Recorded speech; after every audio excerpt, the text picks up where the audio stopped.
15 വയസ്സിന് ശേഷമുള്ള യുവതികൾക്ക് ഹോസ്പിറ്റലുകളെ സമീപിക്കുന്ന 30 വയസ്സിന് താഴെയുള്ള 25 വയസ്സിന് താഴെയുള്ള ചെറുപ്പക്കാരായ കിഡ്നി രോഗികളുടെയും കരൾ രോഗികളുടെയും ക്യാൻസർ രോഗികളുടെയും ചിത്രങ്ങളൊന്ന് കാണിച്ചു കൊടുക്കണം ഈ നാട്ടിലെ ചെറുപ്പക്കാർക്ക്. പിന്നെ അവരെ ജീവിതത്തിലേക്ക് തിരിച്ചു കൊണ്ടുവരാൻ ദിവസങ്ങൾ നീണ്ടു നിൽക്കുന്ന ഒരു വയല് പരമ്പരയുടെ ആവശ്യം ഉണ്ടാവുമെന്ന് എനിക്ക് തോന്നുന്നില്ല. അത്ര ഭയാനകമാണ്, അത്ര ഭീകരമാണ്. മെഡിക്കൽ കോളേജുകളിൽ, അതുപോലെ സൂപ്പർ സ്പെഷ്യാലിറ്റി ഹോസ്പിറ്റലുകളിൽ, കാർഡിയോളജിസ്റ്റുകളുടെ മുന്നിൽ, ക്യാൻസർ ചികിത്സാ കേന്ദ്രങ്ങളിൽ, ഡയാലിസിസ് കേന്ദ്രങ്ങളിൽ ഒക്കെ എത്തിപ്പെടുന്ന 40 വയസ്സിന് താഴെയുള്ള യുവതികളുടെ ചിത്രം ഞാൻ വിനീതമായി ആവർത്തിച്ച് നിങ്ങളോട് ആവശ്യപ്പെടുകയാണ്. ഈ മഹല്ലിൽ 15 വയസ്സ് കഴിഞ്ഞ ആൺകുട്ടികൾക്കും പെൺകുട്ടികൾക്കും നിങ്ങൾ കാട്ടിക്കൊടുക്കണം. ഇല്ലെങ്കിലോ ഈ കുട്ടികളെ ചികിത്സിക്കാൻ വേണ്ടി ലക്ഷക്കണക്കിന് രൂപ സമാഹരിക്കേണ്ടി വരും. ഈ ജമാഅത്തിന് ലക്ഷക്കണക്കിന് രൂപ പ്രതിവർഷം ഈ ജമാഅത്തിന് ഈ ചെറുപ്പക്കാരെ ചികിത്സിക്കാൻ വേണ്ടി ഫണ്ട് കണ്ടെത്തേണ്ടി വരും. അത്ര മാരകമായ രൂപത്തിലാണ്, വളരെ പെട്ടെന്നാണ് നമുക്കിടയിൽ രോഗികളുടെ എണ്ണത്തിൽ വർധനവുണ്ടാകുന്നത്. മനസ്സിലാക്കണം.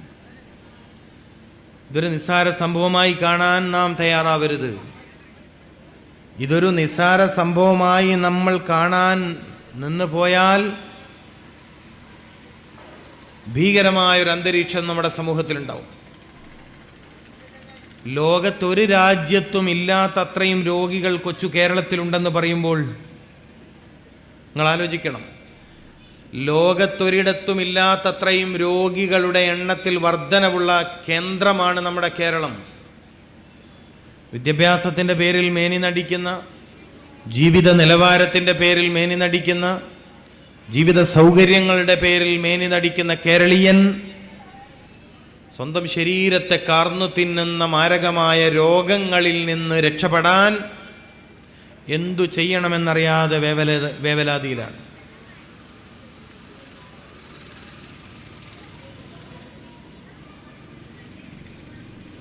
അതുകൊണ്ടാണ് ഇന്നത്തെ ദിവസത്തെ ഈ വിഷയത്തിന് പ്രസക്തിയേറുന്നത്.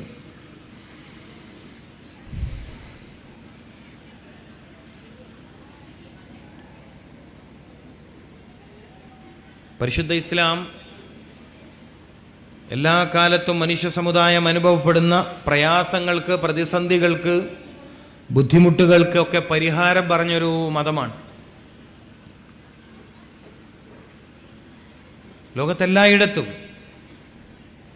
ലോകത്തെല്ലായിടത്തുള്ള പ്രഗത്ഭരായ ആളുകളും ഈ കാര്യം തുറന്ന് സമ്മതിച്ചതാണ്.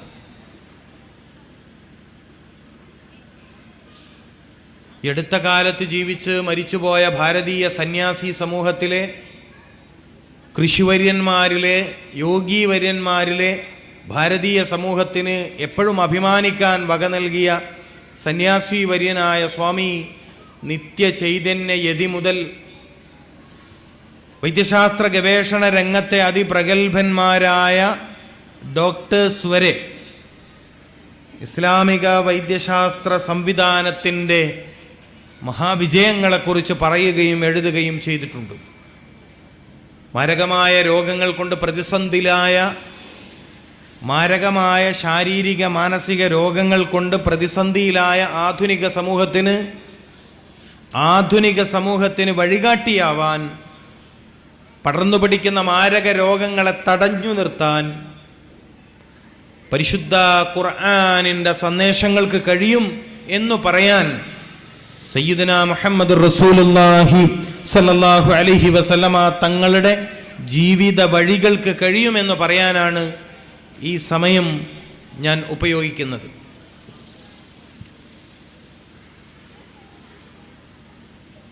എന്തുകൊണ്ട് ഇത്രയും മാരകമായ രോഗങ്ങൾ? വിദ്യാഭ്യാസം പുരോഗതിയിലായ ഒരു കാലഘട്ടത്തിൽ ഞാൻ നേരത്തെ സൂചിപ്പിച്ചതുപോലെ ജീവിത സൗകര്യങ്ങൾ വളരെയേറെ പുരോഗതിയിലായ കാലഘട്ടത്തിൽ എന്തുകൊണ്ടാണ് ഇത്രയും രോഗികൾ, എന്തുകൊണ്ടാണ് ഇത്ര ഭയാനകമായ രോഗം നമ്മുടെ സമൂഹത്തിൽ എന്നു ചിന്തിക്കാൻ നമുക്ക് കഴിയണം. ഇതെന്തിൻ്റെ പ്രശ്നമാണ്? കാസർഗോഡ് ജില്ലയിൽ വരുമ്പോൾ എൻഡോസൾഫാൻ വിതച്ച ദുരന്തത്തിൻ്റെ കഥകൾ ഞാൻ ഓർത്തു പോവാറുണ്ട്. ആ നാടും ആ ദേശവും അള്ളാഹു ശുദ്ധിയാക്കി കൊടുക്കട്ടെ. അവൻ്റെ സുബ്ഹാനിയത്ത് കൊണ്ട് ഇനിയൊരു വികൃത ജന്മം, ഇനിയൊരു ഭീകരമായ രൂപവൈകൃതമുള്ള ജന്മം ആ നാടിനെ അള്ളാഹു അത്തരം വിപത്തുകളെ തൊട്ട് കാത്തുരക്ഷിക്കട്ടെ. എൻഡോസൾഫാൻ വിതച്ച ദുരന്തത്തെക്കാൾ ഭീകരമാണ് നമ്മുടെയൊക്കെ ചെറുപ്പക്കാർ കഴിക്കുന്ന ഭക്ഷണങ്ങളിലൂടെ, കുടിക്കുന്ന ചില പാനീയങ്ങളിലൂടെ, ആസ്വദിക്കുന്ന ചില വഴികളിലൂടെ കേരളീയ സമൂഹത്തിൻ്റെ ആരോഗ്യത്തെ കാർന്ന് തിന്നുന്നത് എന്നു പറയാനാണ് ഈ വേദി ഞാൻ ഉപയോഗിക്കുന്നത്.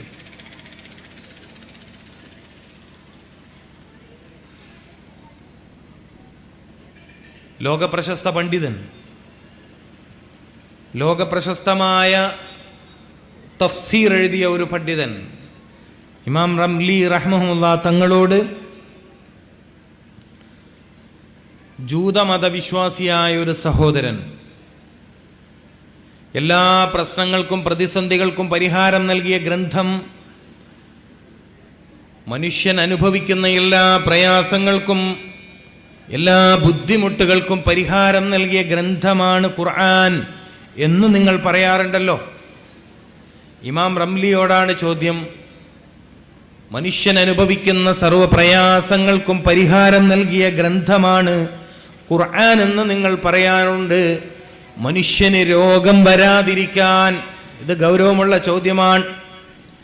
മാരകമായ രോഗങ്ങൾ കൊണ്ട് പൊറുതിമുട്ടുന്ന കാലഘട്ടത്തിൽ, മഹാമാരികൾ കൊണ്ട് മനുഷ്യൻ ജീവിതത്തിൽ വഴിതെറ്റിപ്പോയ കാലഘട്ടത്തിൽ വളരെ പ്രസക്തമായ ഒരു ചോദ്യം ഞാൻ ഓർമ്മിപ്പിക്കുകയാണ് നിങ്ങളെ. പുതിയ കാലഘട്ടത്തിലെ മനുഷ്യന്റെ ചിന്തയിലേക്ക്, അന്വേഷണത്തിലേക്ക്, ആലോചനയിലേക്ക് രോഗം വിട്ടുമാറാത്തതിൻ്റെ വേവലാതി മാറാൻ, അങ്ങനെ ഉണ്ടല്ലോ, രോഗം വിട്ടുമാറാത്തതിൻ്റെ വേവലാതി മാറാൻ മജ്ലിസുന്നൂറിൽ വന്നിരിക്കുന്നവരിലേക്ക്, സ്വലാത്തിന്റെ ഹൽക്കയിൽ വന്നിരിക്കുന്നവരിലേക്ക്, ദിക്റിന്റെ മജ്ലിസിൽ പോയിരിക്കുന്നവരിലേക്ക് ഇന്നിപ്പോൾ അങ്ങനെ ഒരു പുതിയ സമീപനമുണ്ട്. രോഗശാന്തിക്ക് വേണ്ടി ആത്മീയ സദസ്സുകൾ തേടുന്ന ആളുകളുടെ എണ്ണം കൂടി വരികയാണ്. ഹോസ്പിറ്റലുകളെ സമീപിക്കുന്നതിനേക്കാൾ പ്രഗത്ഭരായ ഡോക്ടർമാരെ സന്ദർശിക്കുന്ന രോഗികളെക്കാൾ കൂടുതൽ രോഗികൾ ഇന്ന് ആത്മീയ കേന്ദ്രങ്ങളിലേക്ക് പോവുകയാണ് രോഗം ശിഫയാവാൻ. അത്തരം ആളുകളുടെ ശ്രദ്ധയിലേക്ക് ഞാനൊരു കാര്യം പറയുകയാണ്. എന്താണ് കാര്യം? ശരീരത്തിന് രോഗം പിടികൂടാതിരിക്കാൻ അങ്ങനെ ഒരു വഴിയുണ്ടെങ്കിൽ അത് വലിയ കാര്യമാണല്ലോ. ലക്ഷക്കണക്കിന് രൂപ ചെലവഴിച്ചിട്ടും രോഗം ശിഫയാവാത്ത ഒരു സമൂഹം അല്ലേ? ലക്ഷക്കണക്കിന് രൂപ ചെലവഴിച്ചിട്ടും രോഗം ശിഫയാവാത്തൊരു സമൂഹമാണ് നമ്മുടേത്. എത്ര കൊല്ലമായി നിങ്ങളിൽ പലരും മരുന്ന് കുടിക്കുന്നു, രോഗം മാറുന്നുണ്ടോ? എത്ര കാലമായി നിങ്ങളിൽ പലരും പ്രഗത്ഭരായ ഡോക്ടർമാരെ കണ്ട് മരുന്ന് കുടിക്കുന്നവരാണ്, രോഗം ശിഫയാവാറുണ്ടോ? ഇല്ല. ഒറ്റ കാരണമാണ് അവിടെ പറയാനുള്ളത്. രോഗം നിങ്ങളിൽ വിട്ടുമാറാത്തത് രോഗമുണ്ടാകുന്ന വഴികളിൽ നിന്ന് നിങ്ങൾ വിട്ടു നിൽക്കാത്തത് കൊണ്ടാണ്. നിങ്ങളത് ആലോചിച്ചിട്ടുണ്ടോ? നിങ്ങൾ ഈ സദസ്സിലിരിക്കുന്ന രോഗികളായ എൻ്റെ സഹോദരി സഹോദരന്മാർ എപ്പോഴെങ്കിലും ആലോചിച്ചിട്ടുണ്ടോ എൻ്റെ രോഗം എന്താണ് വിട്ടുമാറാത്തത്? ഇത്രയേറെ മരുന്ന് കുടിച്ചിട്ടും എനിക്ക് പിടികൂടിയ രോഗം എന്താണ് ശിഫയാവാത്തത് എന്ന് നിങ്ങൾ എപ്പോഴെങ്കിലും ആലോചിച്ചിട്ടുണ്ടോ? വേദനകൾ കൂടിക്കൂടി വരികയാണല്ലോ. ഉള്ള രോഗത്തിൻ്റെ എണ്ണവും കൂടിക്കൂടി വരികയാണ്. അങ്ങനെയല്ലേ സംഭവം? വേദനകളുടെ ശക്തി കൂടുകയാണ്, ഉള്ള രോഗങ്ങളുടെ എണ്ണവും വർദ്ധിക്കുകയാണ്. പക്ഷെ രോഗം ശിഫയാവുന്നില്ല. ഇവിടെയാണ് ഈ പ്രസക്തമായ ചോദ്യം. ഇതൊരു പ്രസക്തമായ ചോദ്യമാണ്. നമ്മൾ ചിലപ്പോഴൊക്കെ നിങ്ങൾ കേട്ടിട്ടുണ്ടാവും, prevention is better than cure. രോഗം വന്നു ചികിത്സിക്കുന്നതിനേക്കാൾ, രോഗം പിടികൂടിയ ശേഷം ചികിത്സിക്കുന്നതിനേക്കാൾ നല്ലത് രോഗം വരാതെ നോക്കലാണ്. ക്യാൻസർ വരാതെ നോക്കാൻ നിങ്ങളിൽ എത്ര പേർക്കറിയും? ക്യാൻസർ പിടികൂടാതിരിക്കാൻ എന്തെങ്കിലും മാർഗം നിങ്ങൾക്കറിയുമോ? അറിയില്ല. കിഡ്നി രോഗം പിടികൂടിയിട്ട് ഡയാലിസിസ് ചെയ്യാൻ പോവേണ്ടി വരുന്ന ആ അവസ്ഥ ഒന്ന് ചിന്തിച്ചു നോക്കി. നിങ്ങൾ ഒന്ന് ചിന്തിച്ചു നോക്കി. കിഡ്നി രോഗം പിടികൂടിയിട്ട് ഡയാലിസിസ് ചെയ്യാൻ പോവേണ്ടി വരുന്ന ഒരവസ്ഥ ചിന്തിച്ചു നോക്കി. ഒരു പ്രസംഗം കൊണ്ടൊന്നും നിങ്ങളുടെ മനസ്സിനെ ഉണർത്താൻ പറ്റുമെന്ന് എനിക്ക് തോന്നണില്ല. അത്രമേൽ ബോധക്കേട് വന്നിട്ടുണ്ട് നമുക്ക്, അത്രമേൽ ബുദ്ധി മരവിച്ചു പോയിട്ടുണ്ട് സഹോദരന്മാരെ നമുക്ക്. അല്ലെങ്കിൽ ഈ സമൂഹത്തിലെ ചെറുപ്പക്കാരൊന്നും ഇനിയും ചില കോള പാനീയങ്ങൾ, പെപ്സിയും മിറണ്ടയും സെവനപ്പും ബ്രോയിലർ ചിക്കനും കഴിക്കില്ലല്ലോ. ഇനിയും നമ്മുടെ ചെറുപ്പക്കാര് ഈ വഴികളിൽ നിന്നും തിരിച്ചു വരുന്നില്ല. അവർക്കറിയില്ല.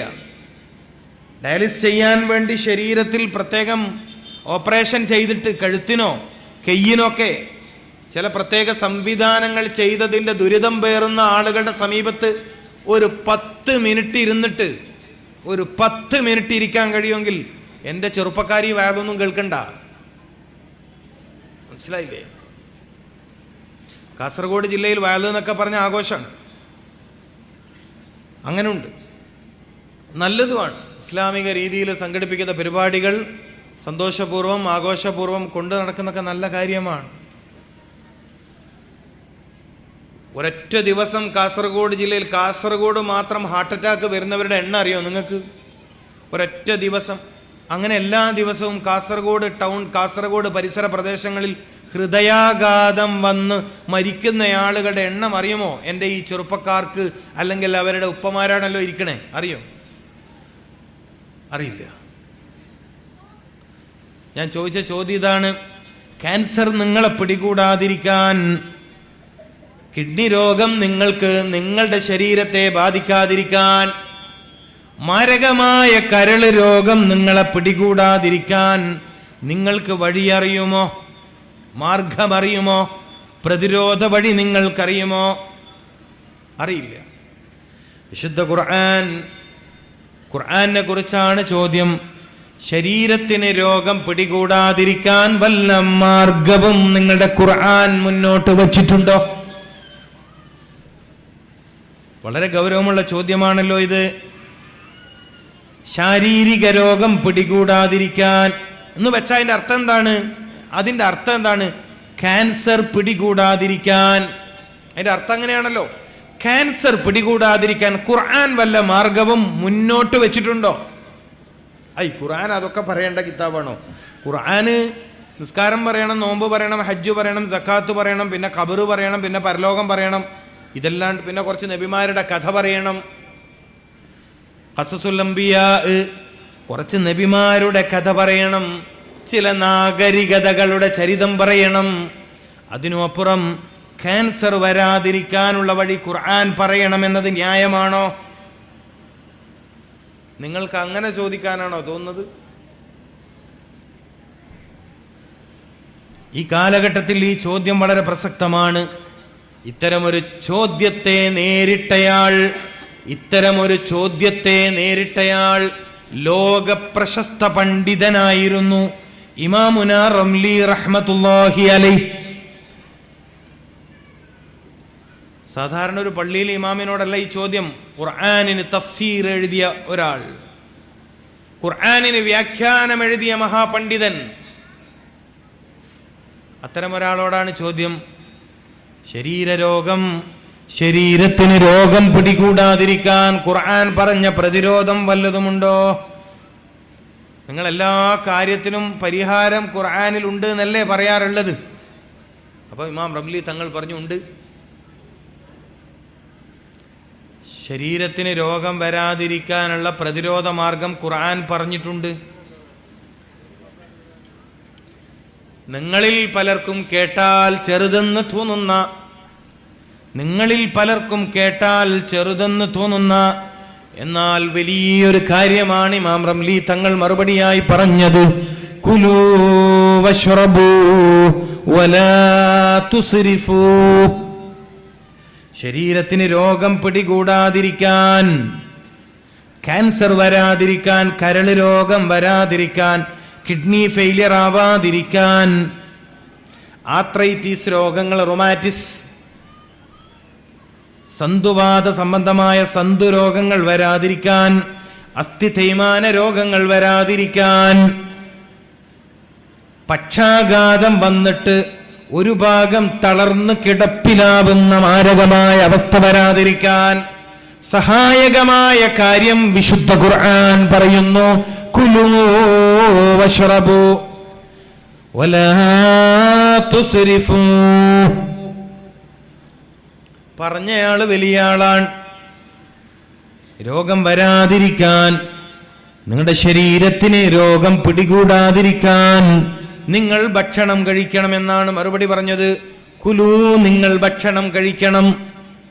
വശ്റബൂ, നിങ്ങൾ വെള്ളം കുടിക്കണം. വലാ തുസ്രിഫൂ, ഭക്ഷണം കഴിക്കുന്ന വിഷയത്തിലും വെള്ളം കുടിക്കുന്ന വിഷയത്തിലും അമിതം പ്രവർത്തിക്കാൻ പാടില്ല, അതിർത്തി ലംഘിക്കാൻ പാടില്ല. ഇതാണ് ഖുർആൻ മുന്നോട്ട് വെച്ച നിർദ്ദേശം. അപ്പൊ ഒരാൾ രോഗിയാവാതിരിക്കാൻ എന്തു വേണം? ഭക്ഷണം കഴിക്കണം. അപ്പൊ ഈ സദസ്സിൽ ചില ആളുകൾക്ക് സംശയം വന്നാൽ നന്നായിരുന്നു, ഒരു വലിയ ഗുണമുണ്ടാവും. നിങ്ങളിൽ ഒരാൾക്കെങ്കിലും സംശയം വന്നാൽ, അപ്പൊ ഈ ക്യാൻസർ രോഗം പിടികൂടിയ ആൾ ഭക്ഷണം കഴിക്കാത്ത ആളാണോ? ഈ കരള് രോഗം പിടികൂടിയ മനുഷ്യൻ ഭക്ഷണം കഴിക്കാത്തയാളാണോ എന്ന് നിങ്ങളുടെ സദസ്സിൽ നിന്ന് ചോദ്യം വന്നാൽ ഈ സദസ്സ് കാര്യപ്രാപ്തിയുള്ള ആളുകളുടെ സദസ്സാണ് എന്ന് വിലയിരുത്താൻ കഴിയും. അല്ലെങ്കിൽ കേവലം കേൾവിക്കാരുടെ ഒരു സദസ്സായി, നിലവാരം കുറഞ്ഞ സദസ്സായി പോയത്. കേൾവി ഒരു കാര്യമുള്ള ഒരു വലിയ ഏർപ്പാടൊന്നുമല്ല. നിങ്ങൾ എൻ്റെ കൂടെ യാത്ര ചെയ്യണം. ഞാൻ പറയുന്ന കാര്യങ്ങൾ ഓരോന്നും ശ്രദ്ധയോടെ കേൾക്കണം. ഹൃദയം കൊണ്ട് ചിന്തിക്കണം. ഹൃദയം കൊണ്ട് നിങ്ങളൊന്ന് ചിന്തിക്കണം. ഖുർആൻ പറയുന്നു, ഇവിടെ ശ്രദ്ധിക്കുക, ഖുർആൻ പറയുന്നു രോഗം വരാതിരിക്കാൻ ഭക്ഷണം കഴിക്കുക.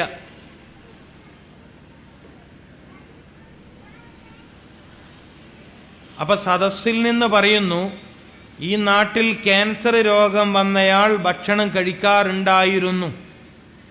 അപ്പൊ ഖുർആൻ പറഞ്ഞത് തെറ്റി. രോഗം വരാതിരിക്കാൻ ഭക്ഷണം കഴിക്കി. ഭക്ഷണം കഴിച്ചാൽ രോഗം വരില്ല. അപ്പൊ പിന്നെ ഖുർആൻ പറഞ്ഞതിന്റെ പൊരുളെന്ത്? ഖുർആൻ പറഞ്ഞതിന്റെ പൊരുളെന്താണ്? ഖുർആന് പഴക്കൂലല്ലോ. ഞാൻ പല സദസ്സിലും പറഞ്ഞൊരു കാര്യം ഇവിടെയും പറയാം. മുൻ അമേരിക്കൻ പ്രസിഡന്റായിരുന്ന ബറാക്ക് ഒബാമ തൻ്റെ വാഷിംഗ്ടൺ പ്രസംഗത്തിൽ 20-ാം നൂറ്റാണ്ടിൽ എല്ലാവർക്കും ആരോഗ്യം എന്ന വേൾഡ് ഹെൽത്ത് ഓർഗനൈസേഷൻ്റെ പ്രഖ്യാപനം നടക്കാതെ പോയപ്പോൾ 21-ാം നൂറ്റാണ്ടിൽ മിക്ക ആളുകളും രോഗികളായി. ഒരുപാട് രോഗം, ഒരാൾക്ക് ഒന്നല്ലല്ലോ രോഗം.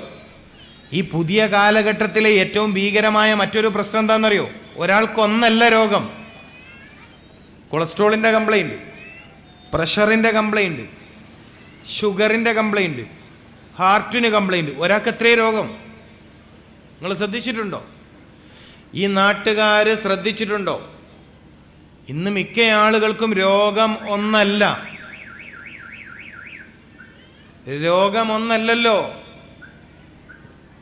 ഒരുപാട് രോഗങ്ങൾ ഒരേ സമയത്ത് ഒരാൾക്ക്. ഇതൊരു നിസ്സാര സംഭവമാണെന്ന് തോന്നുന്നുണ്ടോ? നിങ്ങൾ പറയും, ഇതൊരു നിസ്സാര കാര്യമാണെന്ന് നിങ്ങൾക്ക് തോന്നുന്നുണ്ടോ പ്രിയപ്പെട്ടവരെ? നേരത്തെ സ്വാഗത ഭാഷകം പറഞ്ഞല്ലോ, 10 വീടെടുത്ത് പരിശോധിച്ചാൽ ഒരു വീട്ടിൽ രോഗിയുണ്ടെന്ന്. അത് തെറ്റിപ്പോയിട്ടുണ്ട്, അത് തെറ്റി. ഏത് വീട്ടിലാണ് രോഗികളില്ലാത്തത്? നിങ്ങളുടെ ഈ മഹലിൽ എത്ര വീടുണ്ടെന്ന് എനിക്കറിയില്ല. 200 വീട്ടിൽ ഏത് വീട്ടിലാ രോഗിയില്ലാത്തത്? എല്ലാ വീട്ടിലും. പലരുടെയും രോഗം മാരകമാണ്, അറിയത്തില്ല. BP എന്ന രോഗം മാരകമല്ല എന്ന അഭിപ്രായമുണ്ടോ? ഏറ്റവും കൂടുതൽ ആളുകൾ മരിക്കുന്ന രോഗമാണ് ബ്ലഡ് പ്രഷറിന്റെ രോഗം. അപ്പൊ അതിനേക്കാൾ വലിയ മാരക രോഗം വേറെ ഏതാണ്? അപ്പൊ ആർക്കാ BP ഇല്ലാത്ത? BPയുടെ കംപ്ലൈന്റ് ഇല്ലാത്ത എത്ര ആളുണ്ട്?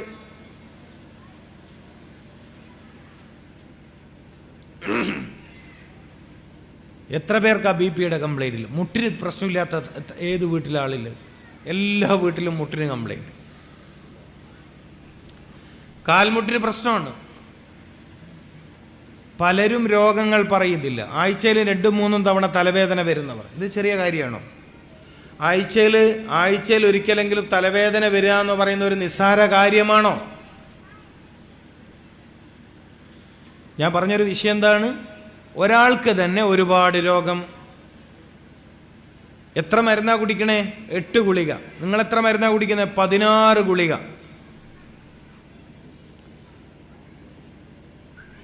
4 മരുന്ന്, 4 രോഗത്തിന്റെ വേറെ മരുന്ന്. ഇതിൻ്റെതാ, ഇത് ഷുഗറിന് കഴിക്കുന്നത്, ഇത് പ്രഷറിന് കഴിക്കുന്നത്, ഇത് പിന്നെ രക്തം പിന്നെ കട്ട പിടിക്കണ്ടെന്ന് പറഞ്ഞിട്ട് തന്ന മരുന്ന്.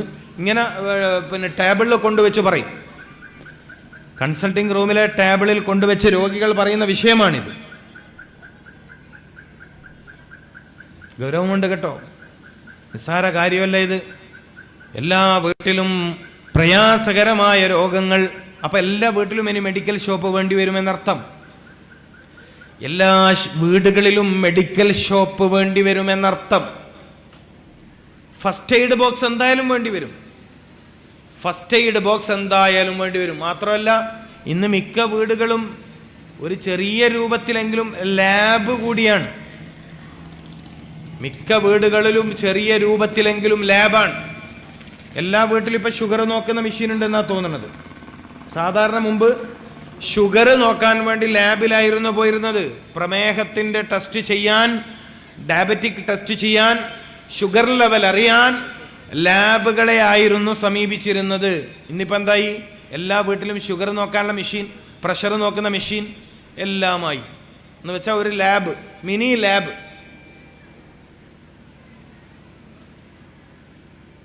ഇനി എക്കോ ടെസ്റ്റിന്റെ മെഷീൻ വരും, വീടുകളിൽ വരും.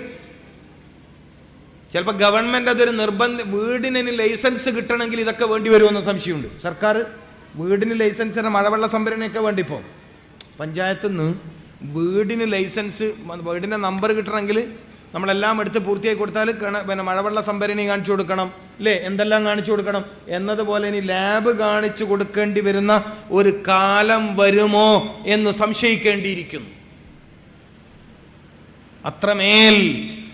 അത്രമേൽ ഭീകരമാണ് രോഗങ്ങളുടെ വർധനവ്. അപ്പൊ എന്റെ ചോദ്യം എന്താണ്?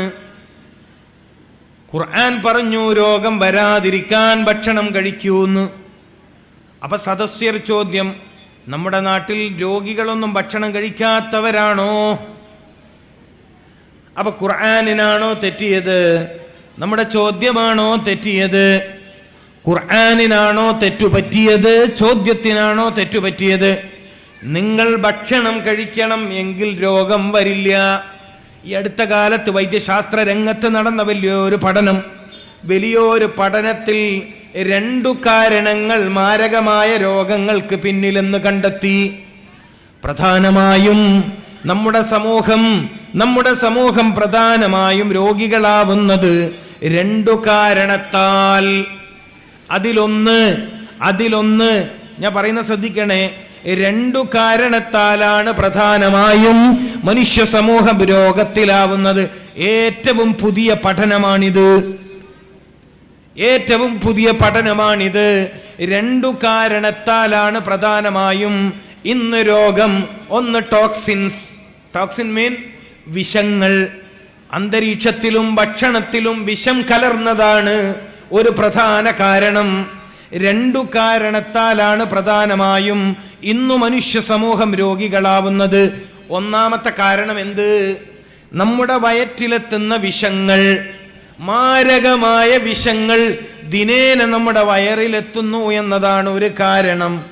രണ്ടാമത്തെ കാരണം എന്താണെന്നറിയുമോ? രണ്ടാമത്തെ കാരണം ശരീരത്തിൻ്റെ വളർച്ചക്ക് ആവശ്യമായ വൈറ്റമിൻസ്, വിറ്റാമിൻ്റെ കുറവാണ്. മനസ്സിലാക്കണം. ശരീരത്തിന് ആവശ്യമായ വിറ്റാമിൻസ്, പ്രോട്ടീൻസ്, മിനറൽസ് ശരീരത്തിന് ആവശ്യമായ. ഇപ്പൊ നമ്മൾ പറയുന്നത് കേട്ടില്ലേ, കാൽഷ്യം ഡെഫിഷ്യൻസി. നിങ്ങൾ പറഞ്ഞു കേട്ടിട്ടുണ്ടോ? കാൽഷ്യം ഡെഫിഷ്യൻസി എന്ന് പറയുന്നുണ്ടോ? വൈറ്റമിൻ ഡെഫിഷ്യൻസി എന്ന് പറയുന്ന കേട്ടിട്ടുണ്ടോ? വിറ്റാമിൻ്റെ കുറവാണെന്ന് പറയുന്ന കേട്ടിട്ടുണ്ടോ? ശരീരത്തിന് നിങ്ങൾ ശ്രദ്ധിക്കുമെങ്കിൽ വളരെ ഉപകാരപ്രദമായ ഒരു കാര്യമാണ് ഞാൻ പറയാൻ പോകുന്നത്. ശരീരത്തിന് നിരന്തരം വളരാൻ, നിരന്തരം ശരീരത്തിനിവിടെ നിലനിൽക്കാൻ പോഷക സമൃദ്ധമായ ഭക്ഷണം ആവശ്യമാണ്. പോഷക സമൃദ്ധമായ ഭക്ഷണം ആവശ്യമാണ്. ഖുർആൻ ഭക്ഷണം കഴിക്കാൻ പറഞ്ഞു. ശരിയാണ്, ഭക്ഷണം കഴിച്ചാൽ രോഗം വരില്ല എന്നതാണ് സത്യം. പിഴച്ചത് ഖുർആനിനല്ല, പിഴച്ചത് നമുക്കാണ്.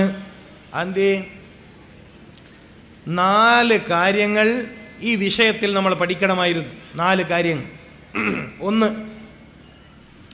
എങ്ങനെയാണ് ഭക്ഷണം കഴിക്കേണ്ടത്? എങ്ങനെയാണ് ഭക്ഷണം കഴിക്കേണ്ടത്? ഇതെന്ത് ചോദ്യമാണ്? ഇത്ര ചെറിയ കാര്യം പറയാനാണോ കണ്ണൂരിന്ന് ഇത്രയും ദൂരത്ത് ഓടി വന്ന ഒരാൾ പ്രസംഗിക്കുന്നതെന്നൊക്കെ നിങ്ങൾക്ക് തോന്നുന്നുണ്ടോ?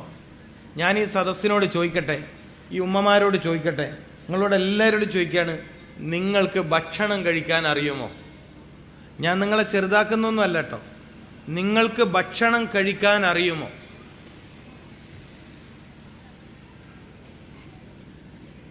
അറിയില്ല എന്നാണ് സത്യസന്ധമായ മറുപടി. ഒരാൾ എക്സാമ്പിൾ പറയാം, നിങ്ങൾ ശ്രദ്ധിക്കും.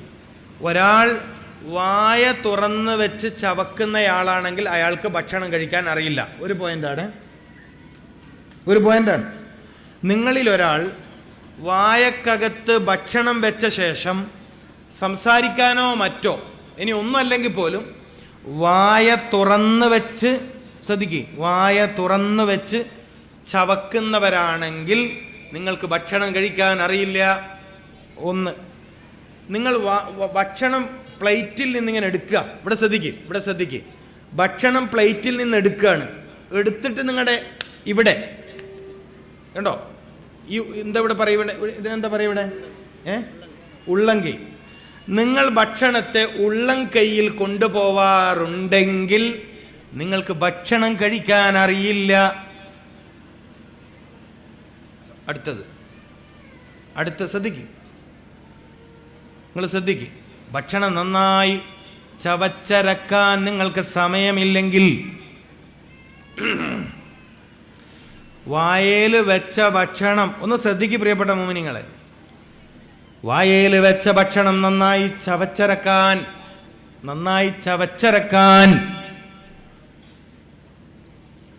നിങ്ങൾ ശ്രമിക്കാറില്ലെങ്കിൽ നിങ്ങൾക്ക് ഭക്ഷണം കഴിക്കാൻ അറിയില്ല. ഇനി വേറൊന്ന് പറയാം. വെന്ത ഭക്ഷണത്തിൻ്റെ കൂടെ, ശരിക്കും ശ്രദ്ധിക്കണം, എല്ലാവരും ശ്രദ്ധിക്കൂലല്ലേ? വെന്ത ഭക്ഷണത്തിൻ്റെ കൂടെ നിങ്ങൾ വേവാത്ത ഭക്ഷണം മിക്സ് ചെയ്ത് കഴിക്കുന്നവരാണെങ്കിലും നിങ്ങൾക്ക് ഭക്ഷണം കഴിക്കാൻ അറിയില്ല.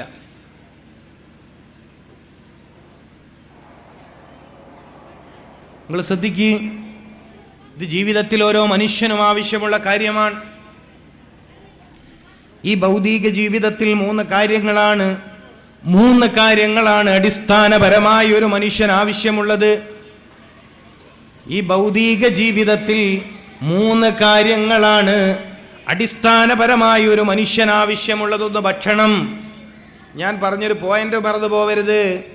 പലർക്കും ശരീരത്തിൽ വിറ്റാമിൻ്റെ കമ്മി കൊണ്ടാണ് രോഗം. വിറ്റാമിൻ കമ്മി. നിങ്ങൾക്ക് ഇപ്പം അടുത്ത് ഈ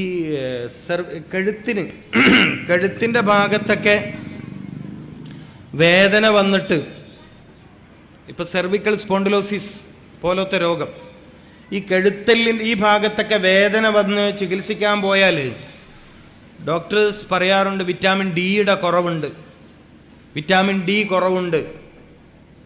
ഇന്ന് പലർക്കുള്ളൊരു വലിയ പ്രശ്നം വിറ്റാമിൻ ഡിയുടെ കുറവ്. ഭക്ഷണത്തിലൂടെ മറ്റു ചില കാര്യങ്ങളിലൂടെയാണ് അതിൽ നമുക്ക് ലഭിക്കേണ്ടത്. നമുക്കത് കിട്ടിയില്ല. ഖുർആൻ എന്താ പറഞ്ഞത്? രോഗം വരാതിരിക്കാൻ ഭക്ഷണം കഴിക്കുക. രോഗം വരാതിരിക്കാൻ ഭക്ഷണം കഴിക്കുക എന്ന ഖുർആന്റെ വാദം. പക്ഷേ ഭക്ഷണം കഴിക്കുന്നവരാണെങ്കിലും ശരിയായ രൂപത്തിൽ നമുക്ക് ഭക്ഷണം കഴിക്കാൻ പറ്റാത്തത് കൊണ്ട് കഴിച്ച ഭക്ഷണത്തിൻ്റെ ഗുണം ശരീരത്തിന് കിട്ടിയില്ല. അപ്പോൾ ഒന്നാമത്തത് എങ്ങനെ ഭക്ഷണം കഴിക്കണം എന്ന് പഠിക്കണം. കുലൂ, നിങ്ങൾ ഭക്ഷണം കഴിക്കുക. രോഗം വരാതിരിക്കാൻ എന്താ മാർഗം? ഖുർആൻ പറഞ്ഞത് ഭക്ഷണം കഴിക്കുക എന്നതാണ്. പക്ഷെ എങ്ങനെ കഴിക്കണം? രണ്ടാമത്തെ ചോദ്യം, എപ്പോഴാണ് ഭക്ഷണം കഴിക്കേണ്ടത്? മൂന്നാമത്തെ ചോദ്യം, എത്രയാണ് ഒരു മനുഷ്യൻ കഴിക്കേണ്ട ഭക്ഷണത്തിന്റെ അളവ്?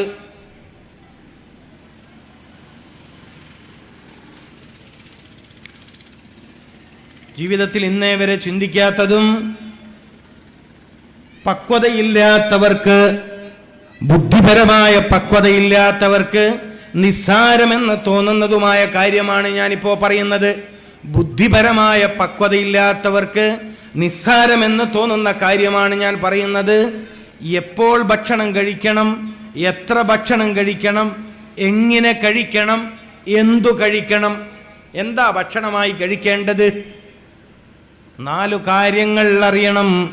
ഒരു മനുഷ്യൻ രോഗിയാവാതിരിക്കാൻ ഭക്ഷണം കഴിക്കുക എന്നതാണ് ഖുർആന്റെ ഒറ്റ വാക്കിലുള്ള മറുപടിയെങ്കിൽ 4 കാര്യങ്ങളാണ് നാം പഠിച്ചെടുക്കേണ്ടത്. 4 കാര്യങ്ങൾ നമ്മുടെ അറിവിൽ ഉണ്ടാവണം. എന്താണ് ഭക്ഷണമായി കഴിക്കേണ്ടത്? പുതിയ തലമുറ സെലക്ട് ചെയ്യുന്നത് ക്യാൻസർ ഉണ്ടാക്കുന്ന ഭക്ഷണങ്ങളാണ്. പുതിയ തലമുറ പലപ്പോഴും ഇഷ്ടത്തോടെ കഴിക്കുന്നത് കരൾ രോഗം ഉണ്ടാക്കുന്ന ഭക്ഷണമാണ്. ഹെപ്പറ്റൈറ്റിസ് എയും ബിയും സിയും നമ്മുടെ സമൂഹത്തെ നശിപ്പിച്ചു.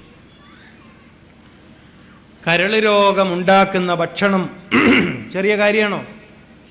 പുതിയ തലമുറ വലിയ പൈസ കൊടുത്ത് അങ്ങാടികളിൽ, ഹോട്ടലുകളിൽ ആഴ്ചയിൽ 2-3 തവണ പോയിട്ട് രുചികരം ആകെ നമുക്കാകെ ടേസ്റ്റ് ഉണ്ടോ, വെറൈറ്റി ഉണ്ടോ എന്ന് മാത്രമേ അറിയേണ്ടതുള്ളൂ. ടേസ്റ്റും വെറൈറ്റിയും. ഇതിനപ്പുറം മറ്റു വല്ലതും നിങ്ങൾ ചിന്തിക്കുമോ? ഇതിനപ്പുറം മറ്റു വല്ലതും നിങ്ങൾ ചിന്തിക്കുമോ? അങ്ങനെ ഒരു അന്വേഷണം ഉണ്ടോ? ഇല്ലല്ലോ. അപ്പൊ എന്താണ് ഭക്ഷണമായി കഴിക്കേണ്ടത്? നമ്മൾ അറിയേണ്ട കാര്യങ്ങളാണ്. എങ്ങനെയാണ് ഭക്ഷണം കഴിക്കേണ്ടത്? എത്ര അളവിലാണ് ഭക്ഷണം കഴിക്കേണ്ടത്? ഇതൊക്കെ അറിയണം. ഇതറിഞ്ഞാൽ ഖുർആൻ പറഞ്ഞത് പ്രകാരം നിങ്ങൾ രോഗികളാവില്ല. സയ്യിദുനാ മുഹമ്മദ് റസൂലുള്ളാഹി സല്ലല്ലാഹു അലൈഹി വസല്ലമ തങ്ങളോട് തങ്ങൾ പഠിപ്പിച്ചൊരു കാര്യമുണ്ട്. എല്ലാ രോഗത്തിൻ്റെയും മാതാവ് വയറാണ്. ഇത് വളരെ ഗൗരവമല്ലേ? എല്ലാ രോഗത്തിൻ്റെയും മാതാവ് വയറാണ്. നിസ്സാര കാര്യമാണോ? മാതാവ് എന്ന് പറഞ്ഞതിൻ്റെ അർത്ഥം എന്താ? പ്രസവിക്കുന്നയാൾ. ഒരു രോഗത്തെ പ്രസവിക്കുന്നയാൾ. സർവരോഗത്തിൻ്റെയും മാതാവ് വയർ.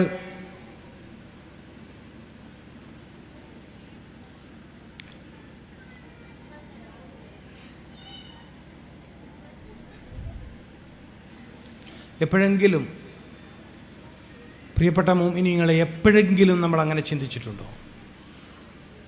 ഇല്ല. ഞാൻ എന്തുകൊണ്ടാണ് രോഗിയായത് എന്ന് നമ്മൾ ആരും ചിന്തിക്കില്ല. ഞാൻ എപ്പോഴും അത്ഭുതപ്പെടുന്നൊരു പോയിൻ്റാണ്. ഞാൻ എപ്പോഴും അത്ഭുതപ്പെടുന്നൊരു കാര്യമാണ്, നമ്മുടെ സമൂഹത്തിലെ രോഗികൾ ഒരിക്കലും ചിന്തിക്കാത്തൊരു കാര്യമാണ് ഞാൻ എന്തുകൊണ്ടാണ് രോഗിയായത് എന്ന്. ഇതെങ്ങാനൊരു രോഗി അറിഞ്ഞിട്ടുണ്ടെങ്കിൽ എന്തുമാത്രം ഉപകാരപ്പെടുമായിരുന്നു അറിയോ? എത്ര ഉപകാരപ്പെടുമായിരുന്നു എന്നറിയുമോ?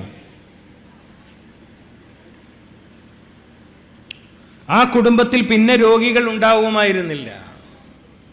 രോഗം പിടികൂടിയ വ്യക്തി അയാൾ ജീവിച്ച ശൈലി തൻ്റെ വീട്ടിലുള്ള മുഴുവൻ ആളുകളെയും ഇരുത്തി പറഞ്ഞു കൊടുത്തിരുന്നുവെങ്കിൽ പിന്നെ ആ വീട്ടിൽ രോഗികൾ ഉണ്ടാവില്ല. രോഗം മഴ പെയ്തിട്ടുണ്ടാകുന്നതല്ല. രോഗം പലതും മഴ പെയ്തിട്ടുണ്ടാകുന്നതല്ല. രോഗം പലതും വെയിലിൻ്റെ കാഠിന്യം കൊണ്ടുണ്ടാകുന്നതല്ല. മനസ്സിലാക്കണം. നമ്മുടെ ജീവിതത്തിൻ്റെ, നമ്മുടെ ശരീരത്തോടുള്ള തെറ്റായ സമീപനങ്ങളിൽ നിന്നാണ് പലപ്പോഴും രോഗമുണ്ടാകുന്നത്.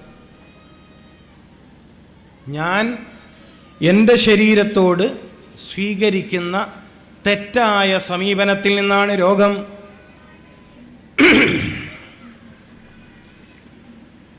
ഇത് മനസ്സിലാക്കാൻ കഴിയണം. രോഗികൾ അവരുടെ ജീവിതം ഒന്ന് അവരുടെ കുട്ടികൾക്ക് പറഞ്ഞു കൊടുക്കണം, കുടുംബത്തിലുള്ളവർക്ക് പറഞ്ഞു കൊടുക്കണം.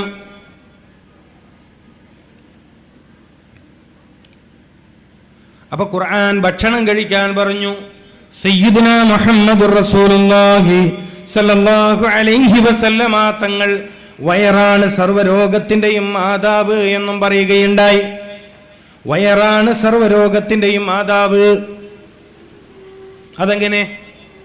അതെങ്ങനെയാണ് ആയിത്തീരുന്നത്? എങ്ങനെയാണ് ഭക്ഷണം കഴിക്കേണ്ടത് എന്നറിയാത്ത ഒരാൾ, എത്രയാണ് ഭക്ഷണം കഴിക്കേണ്ടത് എന്നറിയാത്ത ഒരാൾ, എപ്പോഴാണ് ഭക്ഷണം കഴിക്കേണ്ടത് എന്നറിയാത്ത ഒരാൾ, എന്താണ് ഭക്ഷണമായി സ്വീകരിക്കേണ്ടത് എന്നറിയാത്ത ഒരാൾ. ഇപ്പം നിങ്ങൾ രാവിലെ ഭക്ഷണം കഴിക്കാം. ഈ ഇരിക്കുന്ന സ്ത്രീകൾ രാവിലെ നിങ്ങൾ ഭക്ഷണം കഴിക്കുകയാണ്. നിങ്ങളിൽ പലർക്കും അറിയില്ല രാവിലെ ശരീരത്തിന് പഴമാണ് ആവശ്യമെന്ന്. അറിയില്ല. നിങ്ങളിൽ പലർക്കും അറിയില്ല രാവിലെ ശരീരത്തിന് ആവശ്യം പഴമാണ്. അറിയാത്തത് കൊണ്ട് നിങ്ങൾ പഴം കഴിച്ചില്ല. പഴം കഴിക്കാത്തത് കൊണ്ടോ ശരീരത്തിന് അതിൻ്റെ നഷ്ടമുണ്ടായി. ഒക്കെ അറിവില്ലായ്മയാണ്. എല്ലാവർക്കും ഏറ്റവും ഭക്ഷണം ആവശ്യമുള്ള സമയം രാവിലെയാണ്. അപ്പം എൻ്റെ ചോദ്യമുണ്ടായിരുന്നു, എപ്പോഴാണ് ഒരു മനുഷ്യൻ ഭക്ഷണം കഴിക്കേണ്ടത്? പ്രധാനമായും ഒരു മനുഷ്യൻ ഭക്ഷണം കഴിക്കേണ്ടതൊന്ന് രാവിലെ. എന്ന് വെച്ചാൽ പ്രയാസമാവില്ലെങ്കിൽ സുബഹ് നിസ്കരിക്കാൻ പള്ളിയിലേക്ക് വരുന്നതിന് മുമ്പ് നടക്കുന്ന കാര്യമാണോ? ഞാനീ പറയുന്ന നടക്കുന്ന കാര്യമാണോ? നടന്നാൽ നിങ്ങളുടെ നടത്തം എപ്പോഴും സുഖകരമായിരിക്കും. ഞാനീ പറഞ്ഞത് നിങ്ങൾക്ക് നടക്കില്ലെങ്കിൽ നിങ്ങൾക്ക് നടക്കാനുള്ള പ്രയാസം കൂടും. എന്ന് വെച്ചാൽ മുട്ടിന് രോഗം വരും. മഹാനായ മർഹൂം അത്തിപ്പറ്റ ഉസ്താദ്, അള്ളാഹു ആ ഖബർ വിശാലമാക്കി കൊടുക്കട്ടെ, അദ്ദേഹത്തിൽ നിന്ന് ഞാൻ കണ്ട കാര്യം ഞാൻ എപ്പോഴും എല്ലാ സദസ്സിലും പറയാറുണ്ട്. അദ്ദേഹം സുബഹ് നിസ്കാരത്തിന് മുമ്പ് സ്ഥിരമായി നേന്ത്രപ്പഴം പഴുത്തതും ഈത്തപ്പഴവും ചായയും കുടിക്കും. നിങ്ങൾ ശ്രദ്ധിക്കും. ഭക്ഷണം കഴിച്ചാൽ രോഗം വരില്ല.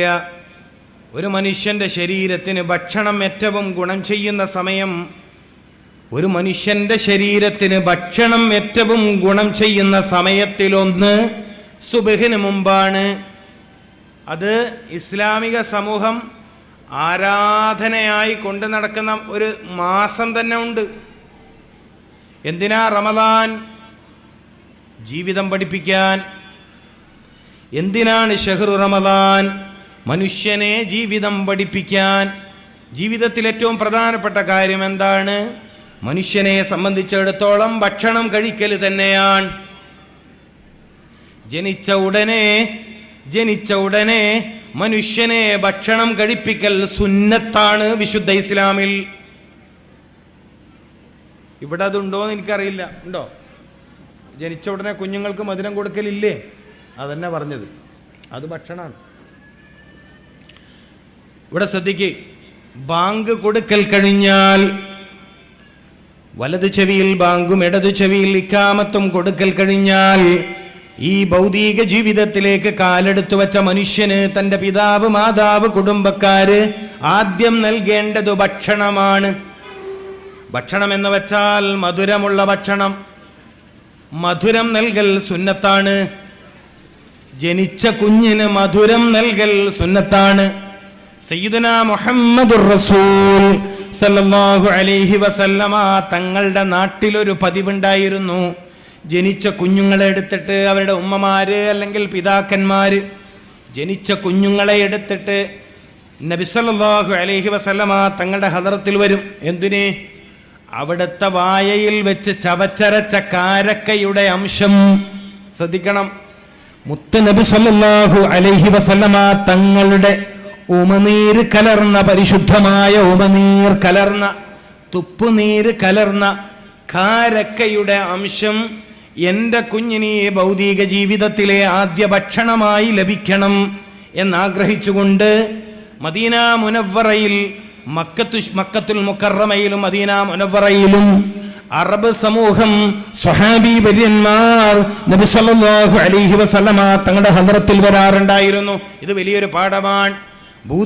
ഭൂമിയിൽ ജനിച്ചു വീണ മനുഷ്യന് ആദ്യമായി നൽകേണ്ടത് പഴങ്ങൾ കൊണ്ടുള്ള മധുരമാണ്.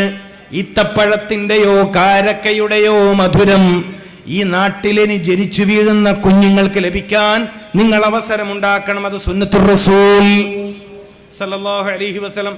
ചില സ്ഥലത്തൊക്കെ കൽക്കണ്ടം എന്ന് പറയും. കൽക്കണ്ടം എന്താ പറയുക ഇവിടെ? അത് കൊടുക്കലുണ്ടോ? ഉണ്ടോ? അറിയില്ല. ഇവിടെ എന്താ കൊടുക്കല്?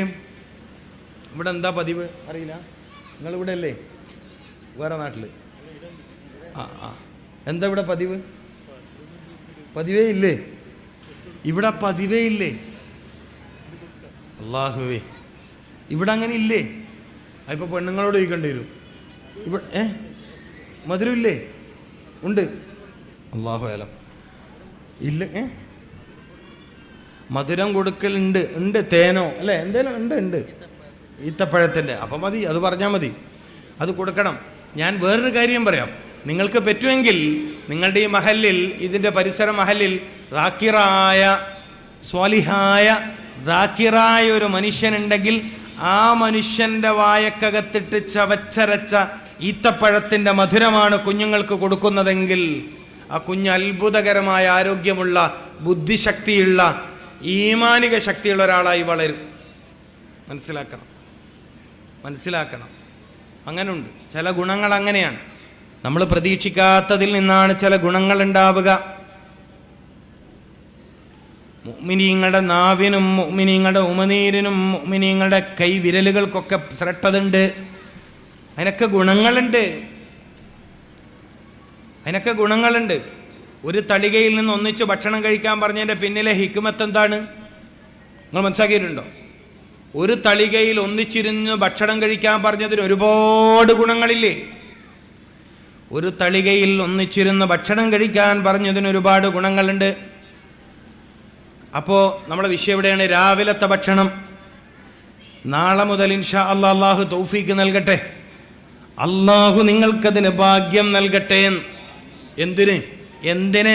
സ്വർഗത്തിലെ പഴം കഴിക്കാനല്ല, സ്വർഗത്തിലെ പഴങ്ങൾ കഴിക്കാനല്ല. എല്ലാ ദിവസത്തിൻ്റെയും ആദ്യത്തിൽ, എല്ലാ ദിവസത്തിൻ്റെയും തുടക്കത്തിൽ നിങ്ങൾക്ക് പഴം ഭക്ഷണമാക്കാൻ കഴിഞ്ഞാൽ, അപ്പോൾ ഒരു മനുഷ്യൻ എപ്പോഴാണ് ഭക്ഷണം കഴിച്ച് തുടങ്ങേണ്ടത്? ചോദ്യം 1. ഉത്തരം. അപ്പോൾ ഖുർആൻ പറഞ്ഞ മറുപടി എന്ത്? ഖുർആൻ എന്താ പറഞ്ഞത്? നിങ്ങൾ രോഗികളാവാതിരിക്കാൻ ഭക്ഷണം കഴിക്കണം. അപ്പം നമ്മൾ പറഞ്ഞു ഞങ്ങൾ ഭക്ഷണം കഴിക്കാറുണ്ട്. അപ്പൊ ഖുർആന്റെ ഭാഗത്ത് നിന്ന് മറുപടി, നിങ്ങൾക്ക് ഭക്ഷണം കഴിക്കാൻ അറിയില്ല. അപ്പൊ നമ്മൾ ചോദ്യം, അതെങ്ങനെയാ കഴിക്കേണ്ടത്? അതിന്റെ മറുപടിയാണ് പറയുന്നത്.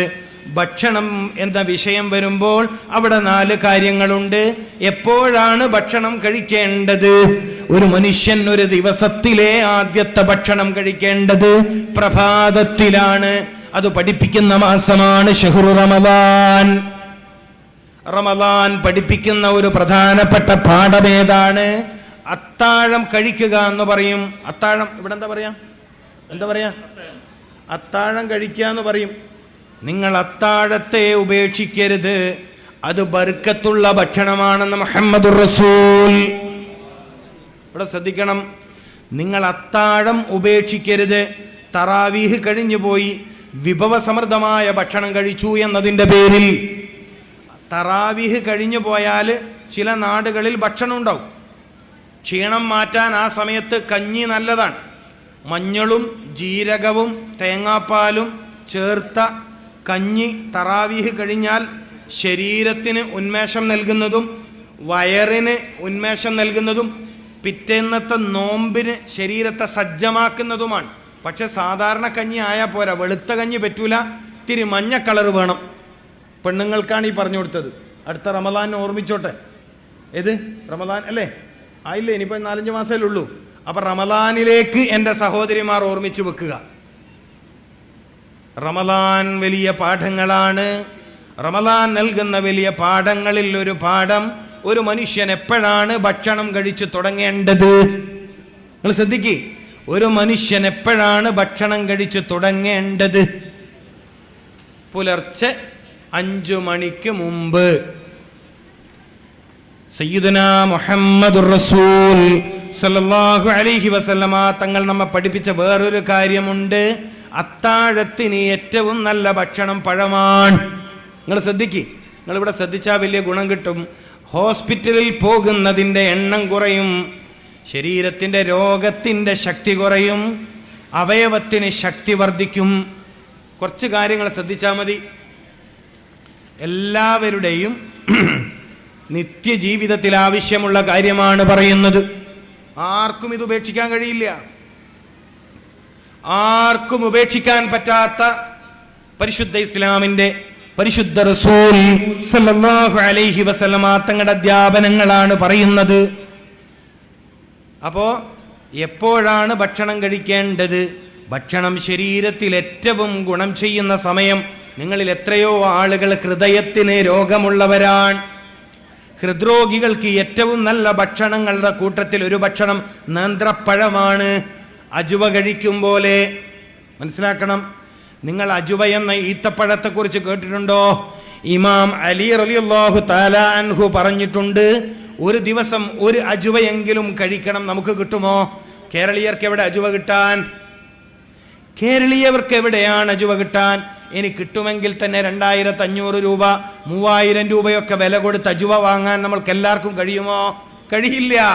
അതുകൊണ്ട് വെളിയങ്കോട് ഉമർ ഖാലി റളിയല്ലാഹു തആല അൻഹു, കേരളീയ പണ്ഡിതന്മാരിലെ രാജാക്കന്മാരിൽ ഒരാൾ, കേരളീയ പണ്ഡിതന്മാരിലെ രാജാക്കന്മാരിലെ ഒരാൾ, വെളിയങ്കോട് ഉമർ ഖാലി റളിയല്ലാഹു തആല അൻഹു, സ്വാതന്ത്ര്യ സമര ചരിത്രത്തിലെ നായകന്മാരിൽ ഒരാൾ. മനസ്സിലാക്കണം, വെളിയങ്കോട് ഉമർ ഖാലി റളിയല്ലാഹു തആല അൻഹു നമുക്ക് പറഞ്ഞു തന്നു, രാവിലകളിൽ പഴുത്ത് പാകമായ നേന്ത്രപ്പഴം, ഏത്തപ്പഴം നിങ്ങൾ കഴിക്കുക. നേന്ത്രപ്പഴം തന്നെ ഇവിടെ പറയാം, ഇല്ലേ? അതെ, പഴുത്ത് പാകമായ നേന്ത്രപ്പഴം ഒരു ദിവസം 1-2 കഴിച്ചാൽ നിങ്ങളിലെ ഹൃദയത്തിന് രോഗമുള്ള ആളുകൾ ഒരു 10 അടി നടക്കുമ്പോഴേക്കും കിതപ്പ് വന്നിട്ട് ക്ഷീണിച്ച് വിയർത്ത് പോകുന്ന ആളുകൾ, അല്ലേ?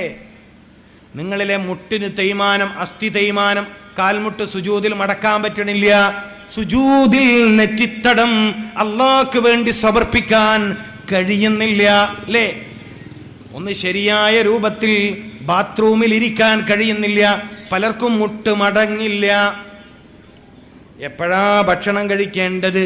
നാളെ മുതൽ നിങ്ങൾ ഈ സദസ്സിലിരിക്കുന്ന ഭാഗ്യവതികളും ഭാഗ്യവാന്മാരും സുബഹ് നിസ്കാരം അതിനു മുൻപോ അല്ലെങ്കിൽ സുബഹ് നിസ്കരിച്ച ഉടനെയോ പഴുത്ത് പാകമായ നേന്ത്രപ്പഴവും വീട്ടിലുണ്ടെങ്കിൽ ഈത്തപ്പഴവും കഴിക്കും. നിങ്ങളുടെ വീട്ടിൽ കഴിക്കാൻ ഈത്തപ്പഴം ഇല്ലെങ്കിൽ നിങ്ങളുടെ വീട്ട് പട്ടിണിയിലാണെന്ന് റസൂലുള്ളാഹി. ഈത്തപ്പഴമില്ലാത്ത വീട്, കാരക്കയില്ലാത്ത വീട് പട്ടിണിയിലാണ്, പട്ടിണിക്കാരുടെ വീടാണ്. ഞാൻ നിങ്ങളോട് ഈ സദസ്സിൽ ഒരു കാര്യം പറഞ്ഞിട്ടുണ്ട്. നിങ്ങളിൽ പലർക്കും ഭക്ഷണം കഴിക്കാൻ അറിയില്ല. എന്ന് വെച്ചാൽ അവനവന്റെ ശരീരത്തിന് ആവശ്യമുള്ള ഭക്ഷണം കഴിക്കാൻ അറിയില്ല. ഇപ്പൊ നിങ്ങൾ ഈ നാട്ടില് എല്ല് രോഗമുള്ള ഒരുപാട് ആളുണ്ടാവും. അവര് ആഴ്ചയിൽ 2 ദിവസം ബീൻസ് എന്നല്ലേ പറയാ. എനിക്ക് പേടി എന്താ, ഞാൻ കണ്ണൂരിൽ നിന്ന് വരെ ബീൻസ് എന്ന് പറയില്ലേ, ആ ലൈറ്റ് പച്ച കളറിലുള്ള ആ പയർ, നീളമുള്ള സംഭവമല്ല. ഓക്കെ അല്ലേ?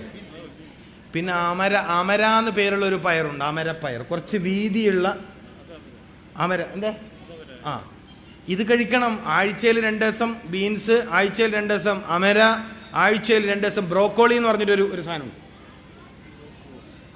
നമ്മുടെ ഈ കോളിഫ്ലവറിന്റെ പച്ച, മനസ്സിലാവുന്നുണ്ടോ? കോളിഫ്ലവർ എന്ന് പറഞ്ഞാൽ എല്ലാവർക്കും അറിയും അല്ലേ?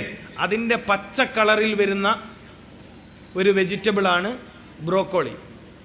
അപ്പം മുട്ടുതൈമാനം എന്ന് പറഞ്ഞിട്ട് മംഗലാപുരത്ത് ഇടക്കടെ പോണ്ടി വരില്ല. നിങ്ങൾ നിങ്ങളിത് കഴിച്ചു നോക്കി. ഈ ക്ലാസ് നിങ്ങൾക്ക് ജീവിതത്തിൽ ഉപകാരപ്പെടും. നിങ്ങളിത് കഴിക്ക്. പക്ഷെ ഒരിക്കൽ കഴിച്ച് പിന്നെ അടുത്ത കൊല്ലമല്ല കഴിക്കേണ്ടത്. അങ്ങനെയൊരു സ്വഭാവം. ബീൻസ് കഴിക്കാൻ പറഞ്ഞ് ഈ ആഴ്ച ഏതായാലൊന്നും അത് കഴിച്ചു നോക്കാം, പിന്നെ അടുത്ത ആഴ്ച കിട്ടിയും കഴിച്ചില്ലെങ്കിൽ. അങ്ങനെയല്ല, ആഴ്ചയിൽ 2 ദിവസം. പെണ്ണുങ്ങന്മാർ ശ്രദ്ധിക്കണ്ടോ? അവിടെ പെണ്ണുങ്ങന്മാർക്ക് ഇതെല്ലാം പറഞ്ഞു കൊടുക്കേണ്ടത്. ആഴ്ചയിൽ 2 ദിവസം ബീൻസ്, 2 ദിവസം പറയും അമര അല്ലേ, അമര. ആഴ്ചയിൽ 2 ദിവസം കിട്ടുമെങ്കിൽ ബ്രോക്കോളി, അത് കിട്ടില്ലെങ്കിൽ മുതിര എന്ന് പറഞ്ഞിട്ട് ഒരു സാധനമുണ്ട്, മുതിര. അല്ല, കണ്ടിട്ടും അതിൻ്റെ പേര് കേട്ടിട്ടും കാലത്രയായി. എൻ്റെ പ്രിയപ്പെട്ടവരെ, ശരീരത്തിന് ആവശ്യമുള്ളത് കണ്ടെത്തിയിട്ട് ഭക്ഷണമായി കഴിക്കണം. കുലൂ, നിന്റെ ശരീരത്തിന് ആവശ്യമുള്ള വസ്തുക്കളെ കണ്ടെത്തിയിട്ട് നീ ഭക്ഷണം കഴിച്ചാൽ നിനക്ക് രോഗം വരില്ല എന്നാണ് അതിൻ്റെ അർത്ഥം. അങ്ങനെ അതിൻ്റെ അർത്ഥം. ഭക്ഷണം കഴിക്കൂ എന്ന് പറഞ്ഞാൽ അതിൻ്റെ അർത്ഥം എന്താണ്? നിന്റെ ശരീരത്തിന് ആവശ്യമുള്ള വസ്തുക്കളെ നീ കണ്ടെത്തണം, എന്നിട്ടത് കഴിക്കേണ്ടുന്ന രൂപത്തിൽ കഴിക്കണം. അപ്പൊ ഭക്ഷണം കഴിക്കുന്നുണ്ട്. ഗുണമുണ്ടോ? ഗുണമില്ല. ഗുണമുണ്ടോ എന്ന് ചോദിച്ചാൽ ഗുണമില്ല. ഭക്ഷണം കഴിക്കുന്നുണ്ടോ എന്ന് ചോദിച്ചാൽ ഉണ്ട്. ഇതാണ് നമ്മുടെ ഒരു അവസ്ഥ. അപ്പൊ ഞാൻ പറഞ്ഞു വന്നത് പഴത്തെക്കുറിച്ചാണ്. എൻ്റെ പ്രിയപ്പെട്ട മുഅ്മിനീങ്ങളെ, നമ്മുടെ പ്രിയപ്പെട്ട പിതാവ് അബുൽ ബശർ ആദം അലൈഹിസ്സലാം ഈ ഭൂമിയിലേക്ക് താമസിക്കാൻ വേണ്ടി വരുമ്പോ സ്വർഗലോകത്ത് നിന്ന് പഴങ്ങളുമായിട്ടാണ് വന്നത്. അറിയാമോ നിങ്ങൾക്ക്? ഈ ഭൂമിയിലേക്ക് മനുഷ്യൻ താമസിക്കാൻ വേണ്ടി വരുമ്പോൾ അവിടുന്ന് കൊണ്ടുവന്ന ഭക്ഷണം മാംസമായിരുന്നില്ല, മത്സ്യമായിരുന്നില്ല. അബുൽ ബശർ ആദം അലൈഹിസ്സലാം 16-ൽ പരം വ്യത്യസ്തങ്ങളായ പഴങ്ങളുമായിട്ടാണ് ഭൂമിയിലോട്ട് വന്നത് എന്ന് തഫ്സീർ. 16-ൽ പരം വ്യത്യസ്തങ്ങളായ പഴങ്ങൾ. അതിലേറ്റവും മനുഷ്യന് ഗുണം നൽകുന്ന ഒരു പഴമുണ്ടായിരുന്നു, അത്തിപ്പഴം. ഇന്ന് നമ്മളിൽ മിക്ക ആളുകളും എല്ലാ ദിവസവും 2 വീതം കഴിക്കേണ്ടുന്ന പഴമാണിത്. എങ്ങനെ? എല്ലാ ദിവസവും മിക്ക മനുഷ്യന്മാരും കഴിക്കേണ്ട ഒരു പഴമാണ് അത്തിപ്പഴം. അന്തേ നിങ്ങളിൽ പലർക്കും വയറിന് രോഗമുണ്ട്.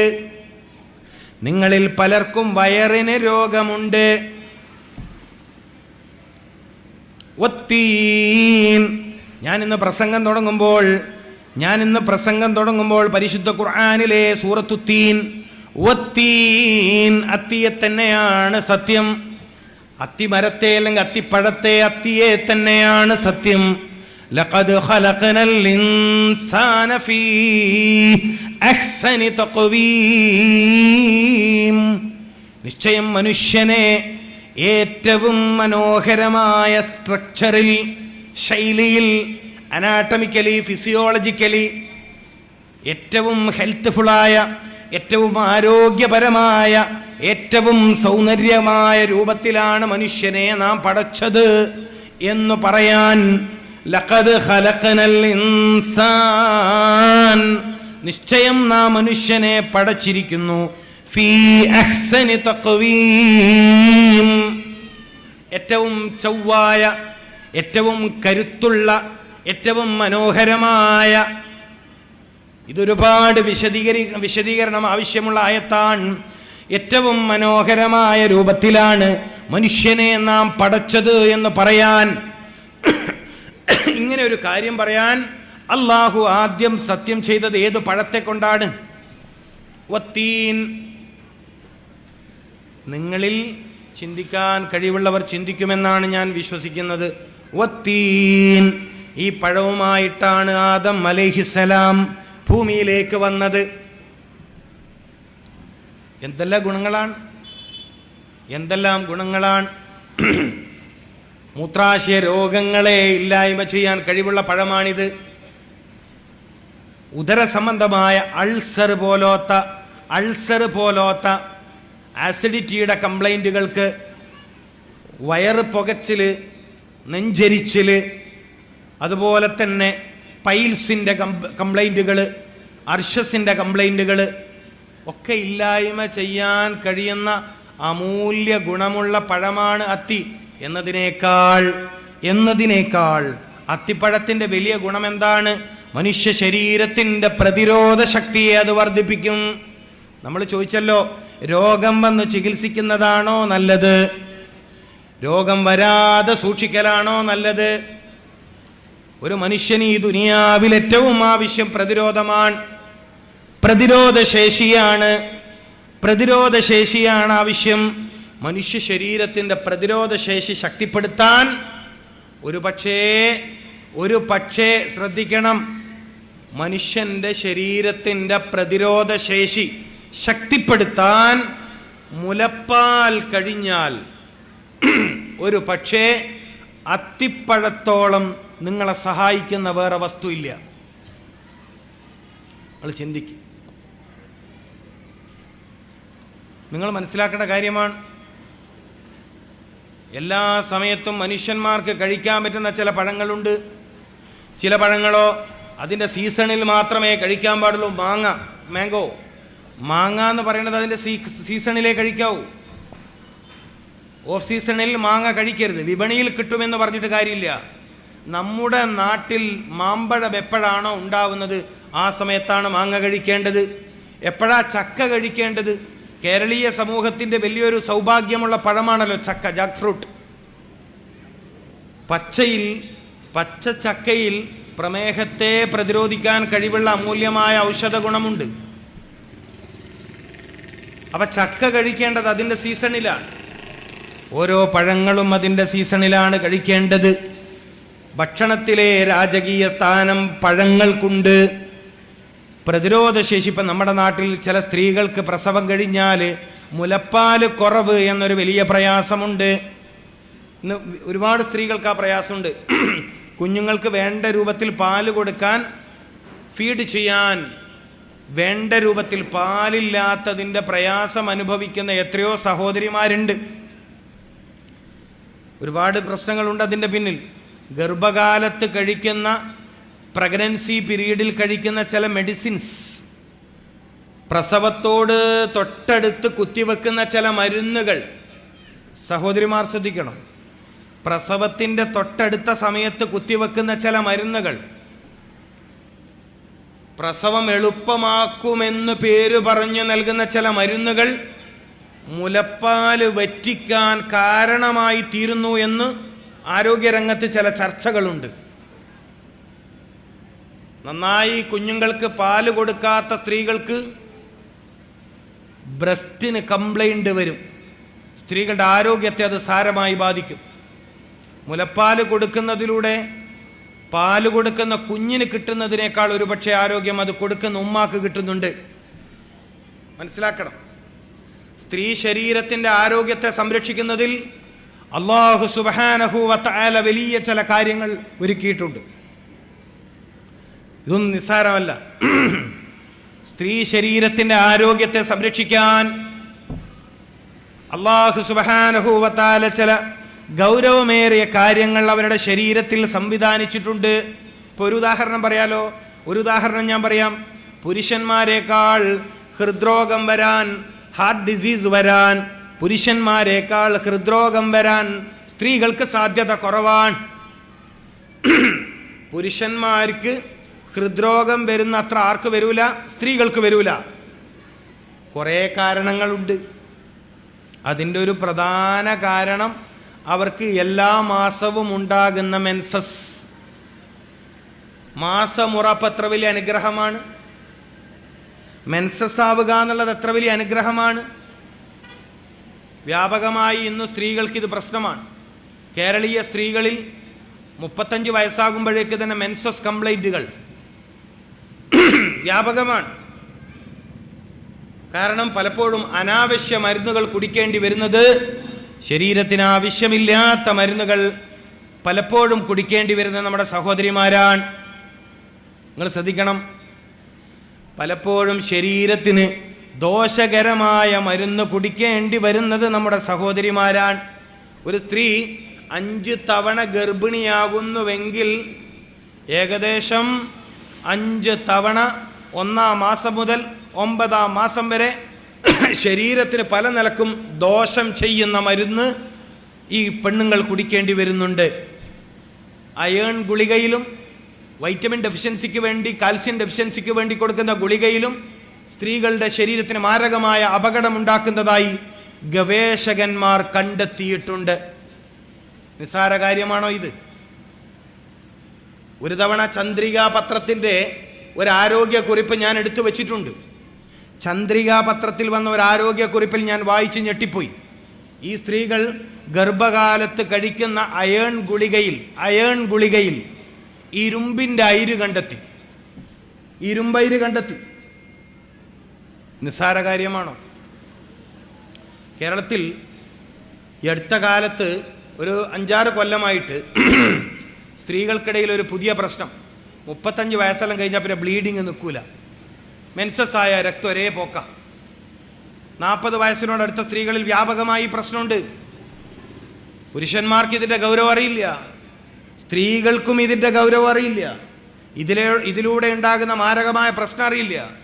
മാത്രമല്ല 35 വയസ്സാകുമ്പോഴത്തേക്കും ഈ ഓവർ ബ്ലീഡിങ് കാരണം ഗർഭപാത്രം എടുത്തു മാറ്റേണ്ടി വരുന്ന സ്ത്രീകളുടെ എണ്ണത്തിൽ വൻ വർധനവാണ്. ഇന്ന് എൻ്റെ മൊബൈൽ ഫോണിലേക്ക് വന്ന ഒരു സഹോദരിയുടെ വോയിസ് നിങ്ങൾ കേട്ടാൽ അത്ഭുതപ്പെട്ടു പോകും. 35 വയസ്സ് അല്ലെങ്കിൽ 36 വയസ്സുള്ള മെൻസസ് സംബന്ധമായ കംപ്ലൈന്റുള്ള സ്ത്രീയോട് ഒരു ഗൈനക്കോളജി ഡോക്ടർ സംസാരിക്കുന്ന ആ സംസാരം ഒരു പെൺകുട്ടി എനിക്ക് അയച്ചതാ. ഇനി ഇതെന്തിനാ വെച്ച് നിൽക്കണേ?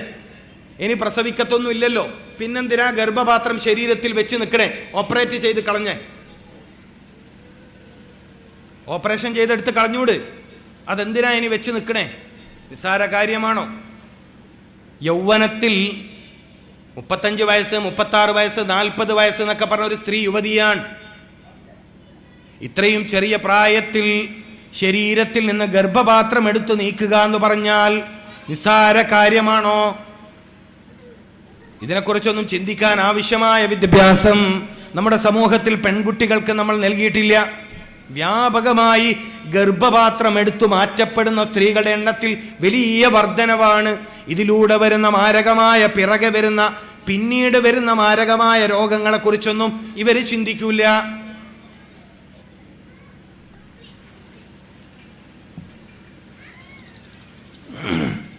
നിങ്ങൾ കേട്ടിട്ടുണ്ടോ ഈ അടുത്ത കാലത്ത് മിക്ക സ്ത്രീകൾക്കും ഗർഭപാത്രത്തിൽ മുഴ?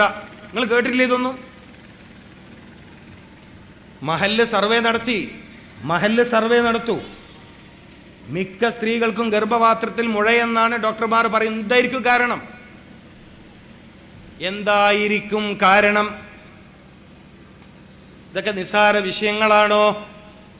ഇതൊക്കെ ചർച്ച ചെയ്യേണ്ടതില്ലേ? ഇതിനൊക്കെ പരിഹാരം കണ്ടെത്തേണ്ടതില്ലേ? ഇത് നിസ്സാര കാര്യമാണോ? താൽക്കാലികമായി പ്രസവം നിയന്ത്രിക്കാൻ കഴിക്കുന്ന ചില മരുന്നുകളൊക്കെ സ്ത്രീകൾ ശ്രദ്ധിക്കാനാ പറയുന്നത്. പ്രസവം നിയന്ത്രിക്കാൻ കഴിക്കുന്ന ഗുളികകളൊക്കെ മാരക രോഗത്തിന്റെ ദുരിതത്തിലേക്ക് തള്ളിയിടും. മനസ്സിലായിക്കോളികള്. ചില സ്ത്രീകൾ ഗർഭം നിയന്ത്രിക്കാൻ, പ്രസവം നിയന്ത്രിക്കാൻ തൽക്കാലം പ്രഗ്നന്റ് ആവണ്ട എന്ന് കരുതിയിട്ട് പ്രഗ്നൻസിയെ തടയാൻ വേണ്ടി കഴിക്കുന്ന മരുന്നുകളൊക്കെ പിന്നീട് നിങ്ങൾക്ക് തരുന്ന മാരകമായ രോഗങ്ങൾ. അപ്പൊ ഗർഭപാത്രത്തിൽ മുഴ എങ്ങനെ വന്നു, ഫൈബ്രോയിഡിന്റെ പ്രശ്നം എവിടെ നിന്ന് വന്നു, സിസ്റ്റ് എവിടെ നിന്ന് വന്നു, ഇതൊന്നും പരലോകത്ത് പോയി പഠിക്കേണ്ട വിഷയം. ഇവിടുന്ന് പഠിച്ചിട്ട് ഇവിടുന്ന് സലാമത്താവണം. കാരണം മനുഷ്യന്മാര് ഇത്തരം പ്രയാസങ്ങളിലാണ് ജീവിക്കുന്നത്. മനുഷ്യന്മാര് രോഗത്തിന്റെ പ്രയാസങ്ങളിൽ ജീവിക്കുമ്പോ അതിന് പരിഹാരം പറയാതെ മുസ്ലിം ഉമ്മത്ത് എന്ന് പറഞ്ഞ് ജീവിക്കാൻ നമുക്ക് അവകാശമില്ല. മനുഷ്യ സമൂഹത്തിന്റെ പ്രയാസത്തെ നീക്കേണ്ടവരാണ് മുസ്ലിമീങ്ങളുടെ ജീവിത ദൗത്യം. മനുഷ്യ സമുദായം അകപ്പെട്ടു പോകുന്ന പ്രയാസങ്ങൾക്ക് പരിഹാരം കൊടുക്കാനാണ് നമ്മെ അല്ലാഹു പുറപ്പെടുവിച്ചത്. ഉഖ്രിജത് ലിന്നാസ്, മനുഷ്യന്റെ പ്രയാസം ദൂരീകരിക്കാൻ വേണ്ടിയാണ് നിങ്ങളെ നാം പുറപ്പെടുവിച്ചത്. ഉഖ്രിജത് ലിന്നാസ്, ഉഖ്രിജത് ലിന്നാസ്, മനുഷ്യന്റെ ആവശ്യങ്ങൾക്ക് പരിഹാരം പറഞ്ഞു കൊടുക്കാനാണ് നിങ്ങളെ നാം പുറപ്പെടുവിച്ചത്. മനുഷ്യന്റെ പ്രയാസം രോഗങ്ങളാണ്, മനുഷ്യന്റെ പ്രയാസം വേദനകളാണ്, മനുഷ്യന്റെ പ്രയാസം ശരീരത്തെ വേണ്ടതുപോലെ ഉപയോഗിക്കാൻ കഴിയാത്തതാണ്. നടക്കാൻ പറ്റാത്ത ആളുകൾ, ഇരിക്കാൻ പറ്റാത്ത ആളുകൾ, ഉറക്കം കിട്ടാത്ത ആളുകൾ, വിശപ്പില്ലാത്ത ആളുകൾ, മരുന്ന് കുടിച്ചിട്ടും രോഗം ഭേദമാവാത്ത ആളുകൾ, അവരോട് പറയണം ഖുർആൻ നിങ്ങൾക്ക് പരിഹാരമാണ്. അപ്പൊ രോഗം വരാതിരിക്കാൻ, രോഗം മാരകമാണെങ്കിൽ ചികിത്സിച്ചിട്ട് രോഗം ഭേദമാവില്ലെങ്കിൽ അത് വരാതിരിക്കലാണ് നല്ലത്. ഏറ്റവും വലിയ രസകരമായ സംഭവം ഞാൻ എല്ലാ സദസ്സിലും പറയാറുണ്ട്. മണിപ്പാൾ ഹോസ്പിറ്റൽ, എന്നേക്കാൾ നിങ്ങൾക്കാണ് അടുത്ത്, മണിപ്പാൾ ഹോസ്പിറ്റലിലെ പ്രഗത്ഭനായിരുന്ന BM ഹെഗ്ഡെ ഡോക്ടർ പറഞ്ഞൊരു കാര്യമുണ്ട്. BM ഹെഗ്ഡെ കേട്ടിട്ടില്ലേ? BM ഹെഗ്ഡെ പറഞ്ഞൊരു കാര്യം പത്രങ്ങളിൽ പ്രിന്റ് ചെയ്തു വന്നതാണ്. രോഗം മൂലം മരിക്കുന്നതിനേക്കാൾ മരുന്ന് കഴിച്ചു മരിക്കുന്ന ആളുകളുടെ എണ്ണം കൂടുതലാണ്.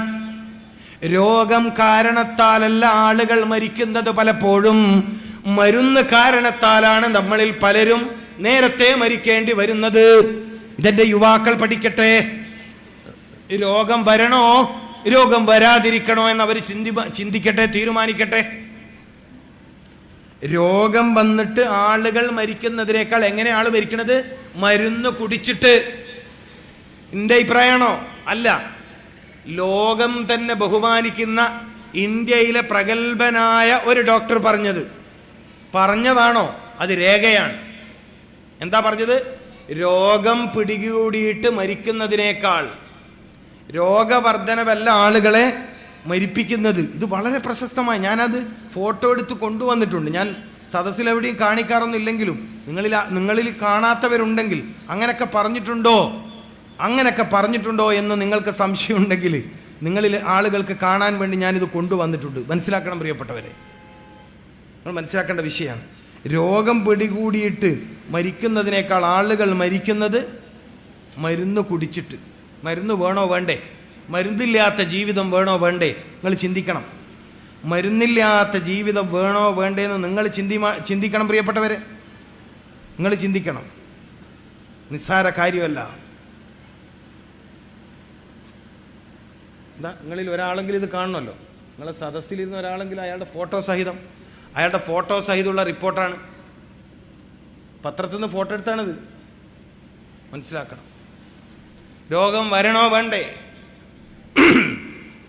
അപ്പൊ രോഗം വരാതിരിക്കാൻ ഖുർആൻ എന്താ പറഞ്ഞത്? ഭക്ഷണം കഴിക്കണം. എപ്പോഴാ ഭക്ഷണം കഴിക്കേണ്ടത്? അത് റമദാൻ പഠിപ്പിച്ചു. രാവിലെ തുടങ്ങണം ഭക്ഷണം. മനസ്സിലായില്ലേ? രാവിലെയാണ് ഭക്ഷണം ശരീരത്തിന് ഏറ്റവും ആവശ്യമുള്ള സമയം.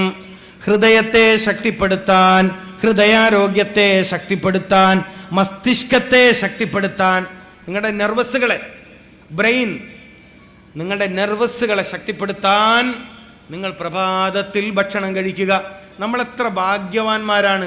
അല്ലാഹുവേ നീ ഉമ്മത്ത് റസൂൽ സല്ലല്ലാഹു അലൈഹി വസല്ലം, ഈ ഉമ്മത്തിൽ ഞങ്ങളെ നീ ജനിപ്പിച്ചല്ലോ. ഇത്രയേറെ ജീവിതത്തിൽ ഗുണപരമായ അറിവ് പഠിപ്പിച്ചു തന്നൊരു നായകന്റെ ഉമ്മത്തിയാവാൻ നീ ഞങ്ങളെ ജനിപ്പിച്ചല്ലോ. അൽഹംദുലില്ലാഹില്ലദീ ജഅലനാ മിൻ ഉമ്മത്തി മുഹമ്മദിൻ സല്ലല്ലാഹു അലൈഹി വസല്ലം. എപ്പോഴാ തിന്നേണ്ടത്, എപ്പോഴാ കുടിക്കേണ്ടത്, എപ്പോഴാണ് ഉറങ്ങേണ്ടത്, എന്തെല്ലാം കാര്യങ്ങളാണ് ഒരു നേതാവ് പഠിപ്പിക്കണേ. ഒരു നേതാവ് എന്തെല്ലാം കാര്യങ്ങളാണ് പഠിപ്പിക്കുന്നത്. അപ്പൊ പഴങ്ങൾ കൊണ്ട് തുടങ്ങുക. അത്താഴം കഴിക്കണം, അത്താഴം ഉപേക്ഷിക്കരുത്, അത് ബർക്കത്തുള്ള ഭക്ഷണമാണ്. എന്താ ബർക്കത്തിന്റെ അർത്ഥം? എന്താ ബർക്കത്തിന്റെ അർത്ഥം? നിങ്ങൾ ചിന്തിക്ക് എന്താണ് ബർക്കത്തിന്റെ അർത്ഥം? അത്താഴത്തെ ഉപേക്ഷിക്കരുത്. എപ്പോഴാ അത്താഴം കഴിക്കുക? പുലർച്ചെ 4 മണിന്റെയും 5 മണിന്റെയും ഇടയിലുള്ള സമയം, സുബഹ് ബാങ്കിനോടടുത്ത സമയം. അപ്പൊ ആ സമയത്ത് ഭക്ഷണം കഴിക്കലുണ്ടല്ലേ? ഒരു വർഷം 30 ദിവസം നിങ്ങളെ അതിന് മതം പരിശീലിപ്പിച്ചു. എന്തിന്? ബാക്കി 11 മാസക്കാലവും ഭക്ഷണം കഴിക്കാൻ നല്ല സമയം അതാണെന്ന് ബോധ്യപ്പെടുത്താൻ. നമ്മളത് തുടർന്നില്ല, നമ്മളത് ശീലമാക്കിയില്ല. നമ്മൾ മനസ്സിലാക്കിയത് അത് റമളാനിലേക്ക് മാത്രം പറഞ്ഞ കാര്യമാണ്.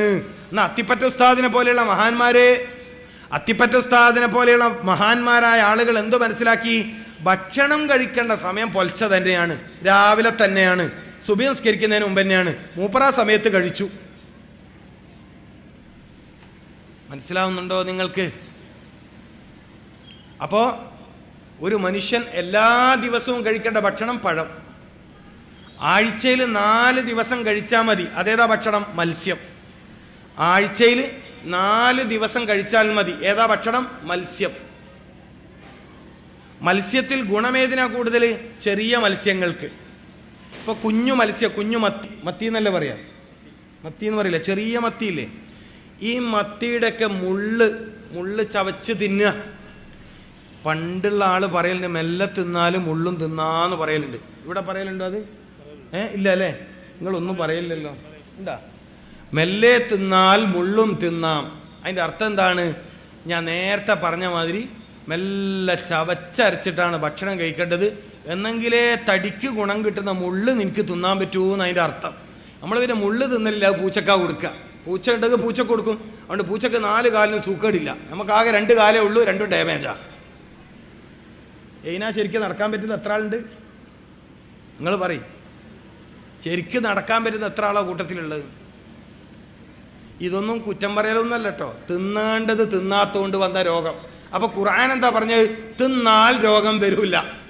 അത് എവിടുന്നാ പഠിക്കേണ്ടത്? റസൂലുള്ളാഹി സല്ലല്ലാഹു അലൈഹി വസല്ലമ തങ്ങളിൽ നിന്ന്, അവിടുത്തെ അനന്തരവന്മാരിൽ നിന്ന്, സ്വഹാബി വര്യന്മാരിൽ നിന്ന്, റളിയല്ലാഹു അൻഹും, അഇമ്മത്തിൽ നിന്ന്, പൂർവസൂരികളായ പണ്ഡിതരിൽ നിന്ന്. മനസ്സിലാവുന്നുണ്ടോ? മെല്ലെ തിന്നാൽ. ഇപ്പൊ തൈറോയിഡിന്റെ പ്രശ്നം എല്ലാ പെണ്ണുങ്ങൾക്കും അറിയില്ലേ? തൈറോയിഡ് പ്രശ്നം നിസാര സംഭവമാണോ? ഇത് നിസാരാണോ?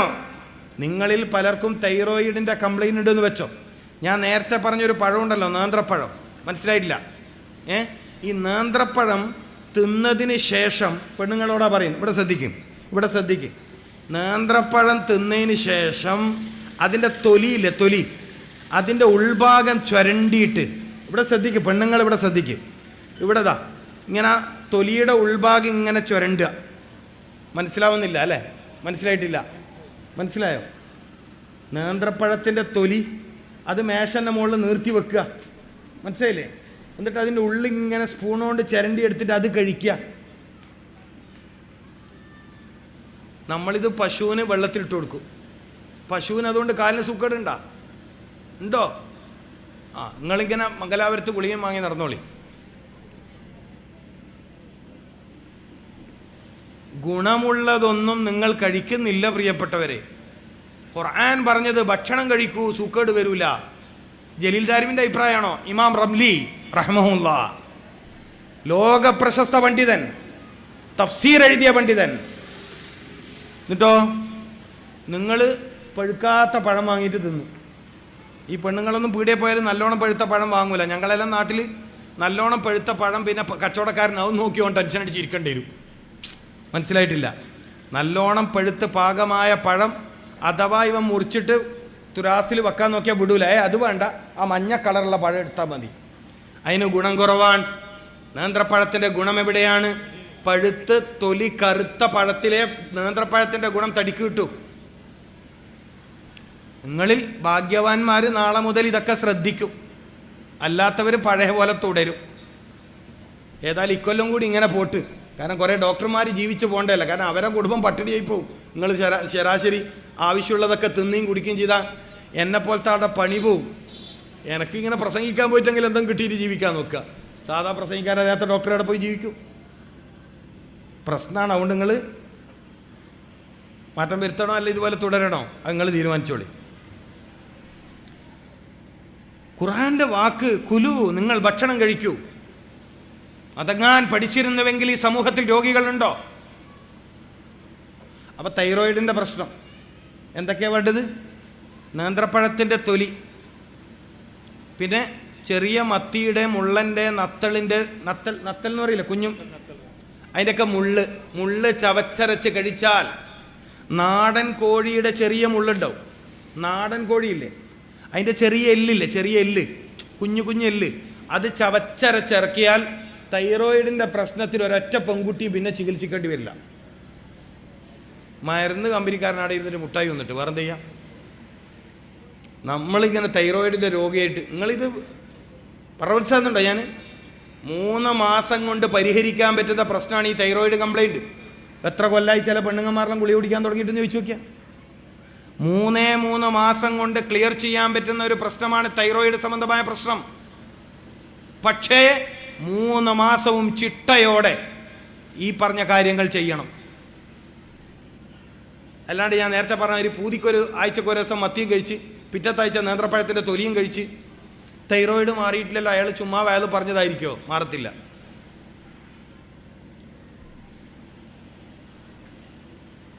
പിന്നെ ചില ആളുകൾക്കൊന്നും വീട്ടിൽ മരുന്നിലേക്ക് ഒരു സമാധാനക്കേടാണ്. അങ്ങനെയുള്ള കൗമുണ്ട്. മരുന്ന് തീർന്നാ ബേജാറുള്ളവർ, മരുന്നില്ലെങ്കിൽ പ്രയാസം. മരുന്നില്ലാണ്ട് എങ്ങനെയാ മുന്നോട്ട് പോവാ? മരുന്ന് വേണ്ട എന്ന് വെക്കുന്ന ഇതാ റിപ്പോർട്ട് ഇവിടെ ഉണ്ട് കേട്ടോ, കാണേണ്ടവർ. രോഗം മൂലം മരിക്കുന്നവരെക്കാൾ കൂടുതൽ പേർ മരിക്കുന്നത് മരുന്നുകളുടെ പാർശ്വഫലങ്ങൾ മൂലം. Doctor B M Hegde.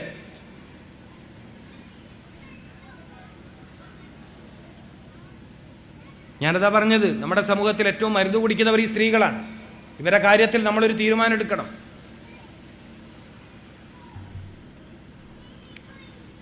അപ്പോൾ രാവിലെ ഭക്ഷണം കഴിക്കുക, പഴങ്ങൾ കൊണ്ട് തുടങ്ങുക. മനുഷ്യൻ ഭൂമിയിൽ താമസം ആരംഭിച്ചത് പഴഭക്ഷണത്തോടൊപ്പം. സയ്യിദുനാ മുഹമ്മദുർ റസൂൽ സല്ലല്ലാഹു അലൈഹി വസല്ലമ തങ്ങൾക്ക് ഏറ്റവും താല്പര്യമുള്ള ഭക്ഷണം പഴമായിരുന്നു. പഴങ്ങൾ വളരെ താല്പര്യത്തോടെ കഴിക്കുന്ന ആളായിരുന്നു.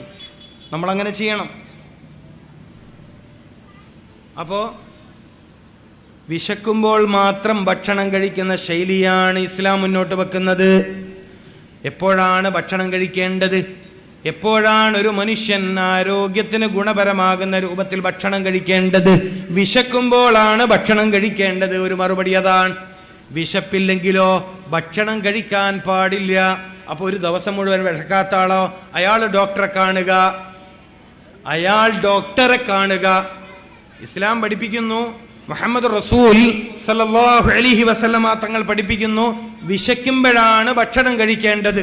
അപ്പൊ സദസ്സിലുള്ള ഒരാൾക്ക് ചോദ്യം, ഒരാൾക്ക് തീരെ വിശപ്പില്ല, അപ്പൊ അയാൾ തിന്നണ്ടെന്നാണോ? അതെ, അയാൾ ഭക്ഷണം കഴിക്കേണ്ടതില്ല. അപ്പൊ അയാൾക്ക് കൂടുതൽ സൂക്കേട് വരൂലേ? ഇല്ല, അയാൾ ഡോക്ടറെ കണ്ടാൽ മതി. ഒരാൾക്ക് വിശപ്പില്ലെങ്കിൽ അയാൾ ഡോക്ടറെ കണ്ട് ചികിത്സ തേടണം. ഒരാൾക്ക് അമിത വിശപ്പുണ്ടെങ്കിലും അയാൾ ഡോക്ടറെ കാണണം. വിശപ്പ് ആരോഗ്യമാണ്, ദാഹം ആരോഗ്യമാണ്. ഇതൊക്കെ ആരോഗ്യത്തിന്റെ ലക്ഷണമാണ്. ഒരാൾക്ക് വിശപ്പ് വരിക എന്ന് പറഞ്ഞാൽ ആരോഗ്യത്തിന്റെ ലക്ഷണമാണ്. ദാഹം വരിക എന്ന് പറഞ്ഞാൽ ആരോഗ്യത്തിന്റെ ലക്ഷണമാണ്. 3 മണിക്കൂറിൽ ഒരിക്കലെങ്കിലും മൂത്രമൊഴിക്കാൻ തോന്നുക എന്ന് പറഞ്ഞാൽ ആരോഗ്യമുള്ള മനുഷ്യന്റെ ലക്ഷണമാണ്. ഒരു ദിവസത്തിൽ 2 നേരമെങ്കിലും 2 പ്രാവശ്യമെങ്കിലും 40 വയസ്സിന് താഴെയുള്ള ഒരു മനുഷ്യൻ ഒരു ദിവസത്തിൽ 2 തവണയെങ്കിലും മലവിസർജനം നടത്തുക എന്നുള്ളത് ആരോഗ്യമുള്ളതിൻ്റെ ലക്ഷണമാണ്. ശരീരത്തിൽ വിയർപ്പുണ്ടാവുക എന്നുള്ളത് ആരോഗ്യത്തിന്റെ ലക്ഷണമാണ്. ആരോഗ്യത്തിന് അങ്ങനെ കുറെ അടയാളങ്ങളുണ്ട്. അപ്പൊ വിശപ്പ് ആരോഗ്യമാണ്, അമിത വിശപ്പ് രോഗമാണ്.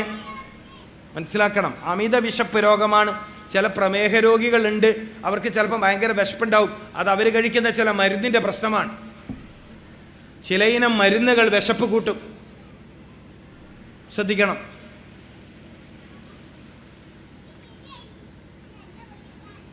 അപ്പൊ പ്രമേഹ രോഗികളായ ചില സഹോദരന്മാർക്ക് രാവിലെ തന്നെ പഴം കഴിക്കുക എന്ന് പറഞ്ഞാൽ, ഞങ്ങളോട് ഡോക്ടർമാർ മധുരം കഴിക്കണ്ട എന്ന് പറഞ്ഞുകൊണ്ട് ഇപ്പൊ പഴം കഴിക്കില്ലല്ലോ. എൻ്റെ പ്രിയപ്പെട്ട മുഅ്മിനീങ്ങളെ, പേരക്ക എന്ന പഴത്തിലൂടെ നിങ്ങൾക്ക് ഷുഗറിന് കംപ്ലൈന്റ് വരില്ല, അത് മധുരമുള്ള പഴം. പപ്പായ, കർമൂസ എന്ന് പറയുന്ന പഴത്തിലൂടെ നിങ്ങൾ പ്രമേഹ രോഗിയാണ്, നിങ്ങൾ കംപ്ലൈന്റ് വരില്ല, അത് പ്രകൃതിപരമായ മധുരമാണ്. നേന്ത്രപ്പഴത്തിലൂടെയും നിങ്ങൾക്ക് ഷുഗറിന് പ്രത്യേക തകരാറൊന്നും വരില്ല. മധുരം പ്രശ്നം വരുത്ത് ബേക്കറി മധുരം, പിന്നെ പാൽപ്പൊടി ചേർത്ത ചായ, മിൽക്ക് പൗഡർ കമ്പനികൾ നിർമ്മിക്കുന്ന പാൽപ്പൊടി ചേർത്ത ചായ, അത് ഷുഗർ രോഗികൾ ഒഴിവാക്കൽ നല്ലതാണ്. ബേക്കറി ഐറ്റംസ് ഒഴിവാക്കൽ നല്ലതാണ്. പിന്നെ ബ്രോയിലർ ചിക്കൻ ഒഴിവാക്കുന്നത് നല്ലതാണ്. പിന്നെ ചെമ്മീൻ, അയക്കൂർ, ആവോലി പോലത്തെ വലിയ കൊഴുപ്പുള്ള സാധനങ്ങൾ ഒഴിവാക്കൽ നല്ലതാണ്. തീരെ പറ്റൂല എന്നല്ല, ഒഴിവാക്കൽ നല്ലതാണ്. അതിലൊക്കെയാണ് ശ്രദ്ധിക്കേണ്ടത്. അല്ലാതെ നേന്ത്രപ്പഴത്തിലും പേരക്കയിലും പിന്നെ പപ്പായയിലും നിങ്ങൾ പേടിച്ച് ബേജാറായി മാറി നിൽക്കണ്ട. ഞാൻ പഴം കഴിക്കണമെന്ന് പറഞ്ഞപ്പോൾ കുറേ പ്രമേഹ രോഗികൾക്ക് ബേജാറുണ്ടാവേ, അതുകൊണ്ടാണ് ഞാനിത് ഓർമ്മിച്ച് പറഞ്ഞത്. അവർ ശ്രദ്ധിക്കേണ്ട കാര്യം ഇതൊക്കെയാണ്. അള്ളാഹു എല്ലാവരെയും ആരോഗ്യമുള്ള ജീവിതത്തിലേക്ക് എത്തിച്ചേരട്ടെ. ഞാൻ ഇനി ഒരു 5 മിനിറ്റ് കൂടി മാത്രമേ സംസാരിക്കുള്ളൂ, കാരണം എനിക്ക് 11 മണിക്കത്തെ ട്രെയിനിന് പോകണം. നാളെ സുബഹിക്ക് 5 മണിക്ക് വേറെ സ്ഥലത്ത് പരിപാടിക്ക് പോകേണ്ടതാണ്.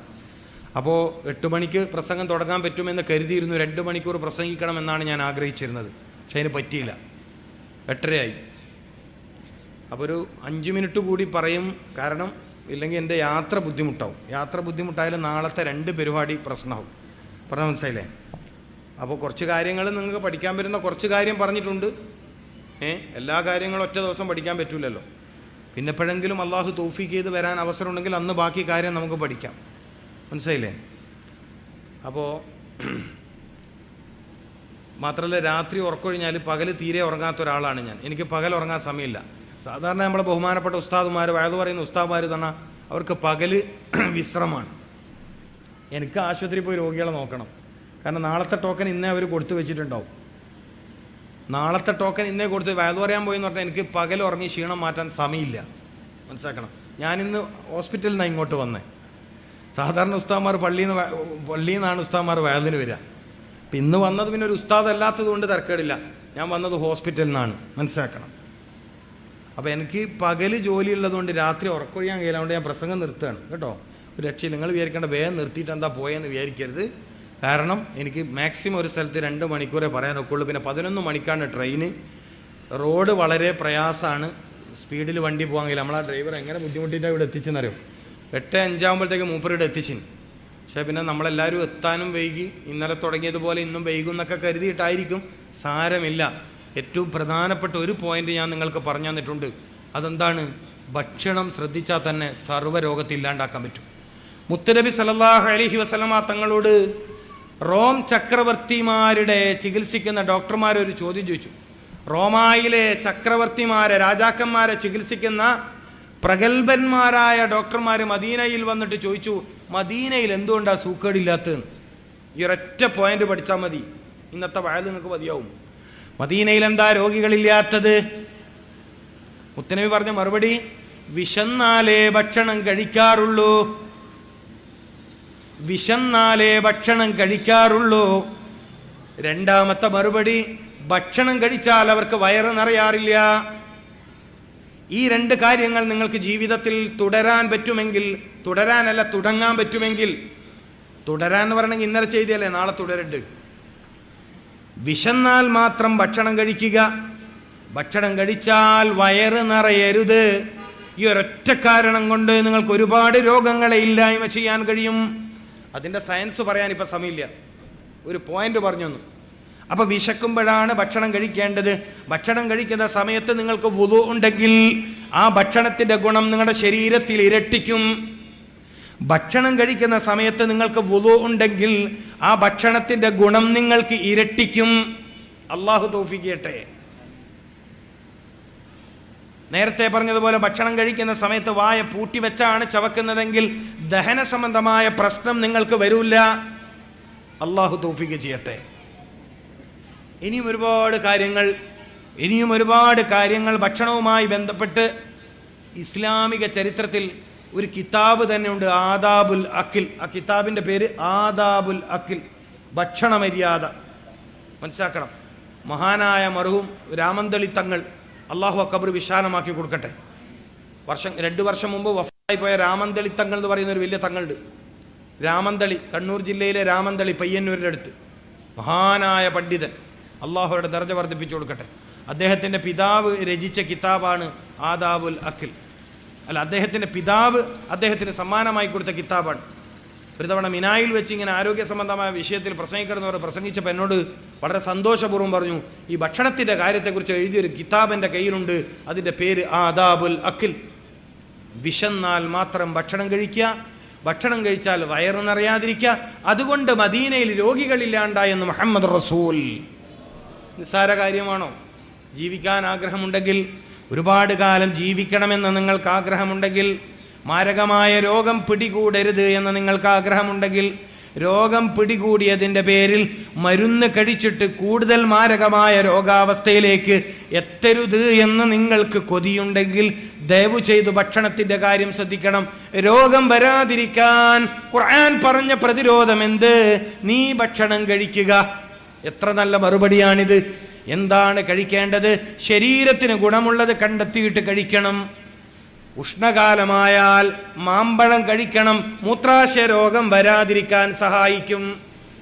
മെൻസസ് സംബന്ധമായ കംപ്ലൈന്റ് ഉള്ള സ്ത്രീകൾ പപ്പായ പഴുത്തത് കഴിക്കണം, അത് ഗുണം ചെയ്യും. അപ്പൊ എന്താണ് എനിക്ക് ഭക്ഷണം എന്നത് കണ്ടെത്തി കഴിക്കുന്ന ശീലമുണ്ടാവണം.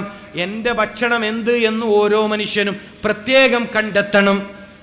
ഗർഭിണിയായിട്ടില്ല, കല്യാണം കഴിഞ്ഞ് കൊല്ലങ്ങൾ കുറയായി, ഔക്കാഡ എന്ന് പറയുന്ന ഒരു പഴമുണ്ട്, ബട്ടർ ഫ്രൂട്ട്, പച്ച കളറിൽ ബട്ടർ ഫ്രൂട്ട്, പ്രസവത്തെ സപ്പോർട്ട് ചെയ്യുന്ന, ഗർഭിണിയാവാൻ സഹായിക്കുന്ന, ഗർഭപാത്രത്തെ ശക്തിപ്പെടുത്തുന്ന പഴമാണ്.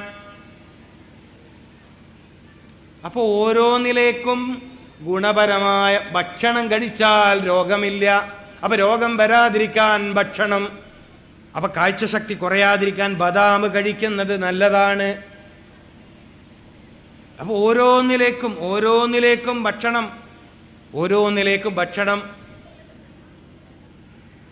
വളരെ പ്രധാനപ്പെട്ട ഒരു വിഷയമാണ്.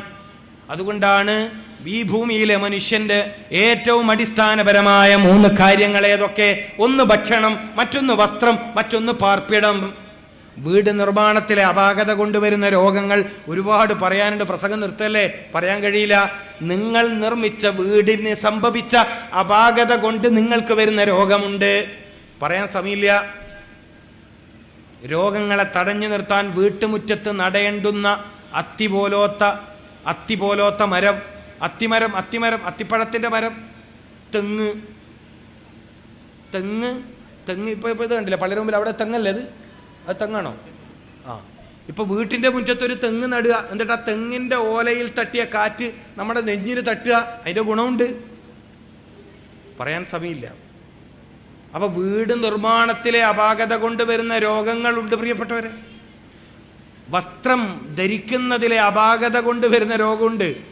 ടൈറ്റായ പാൻറ് ധരിക്കുന്ന ചെറുപ്പക്കാർക്ക് എന്തെല്ലാം സൂക്കേട് വരും.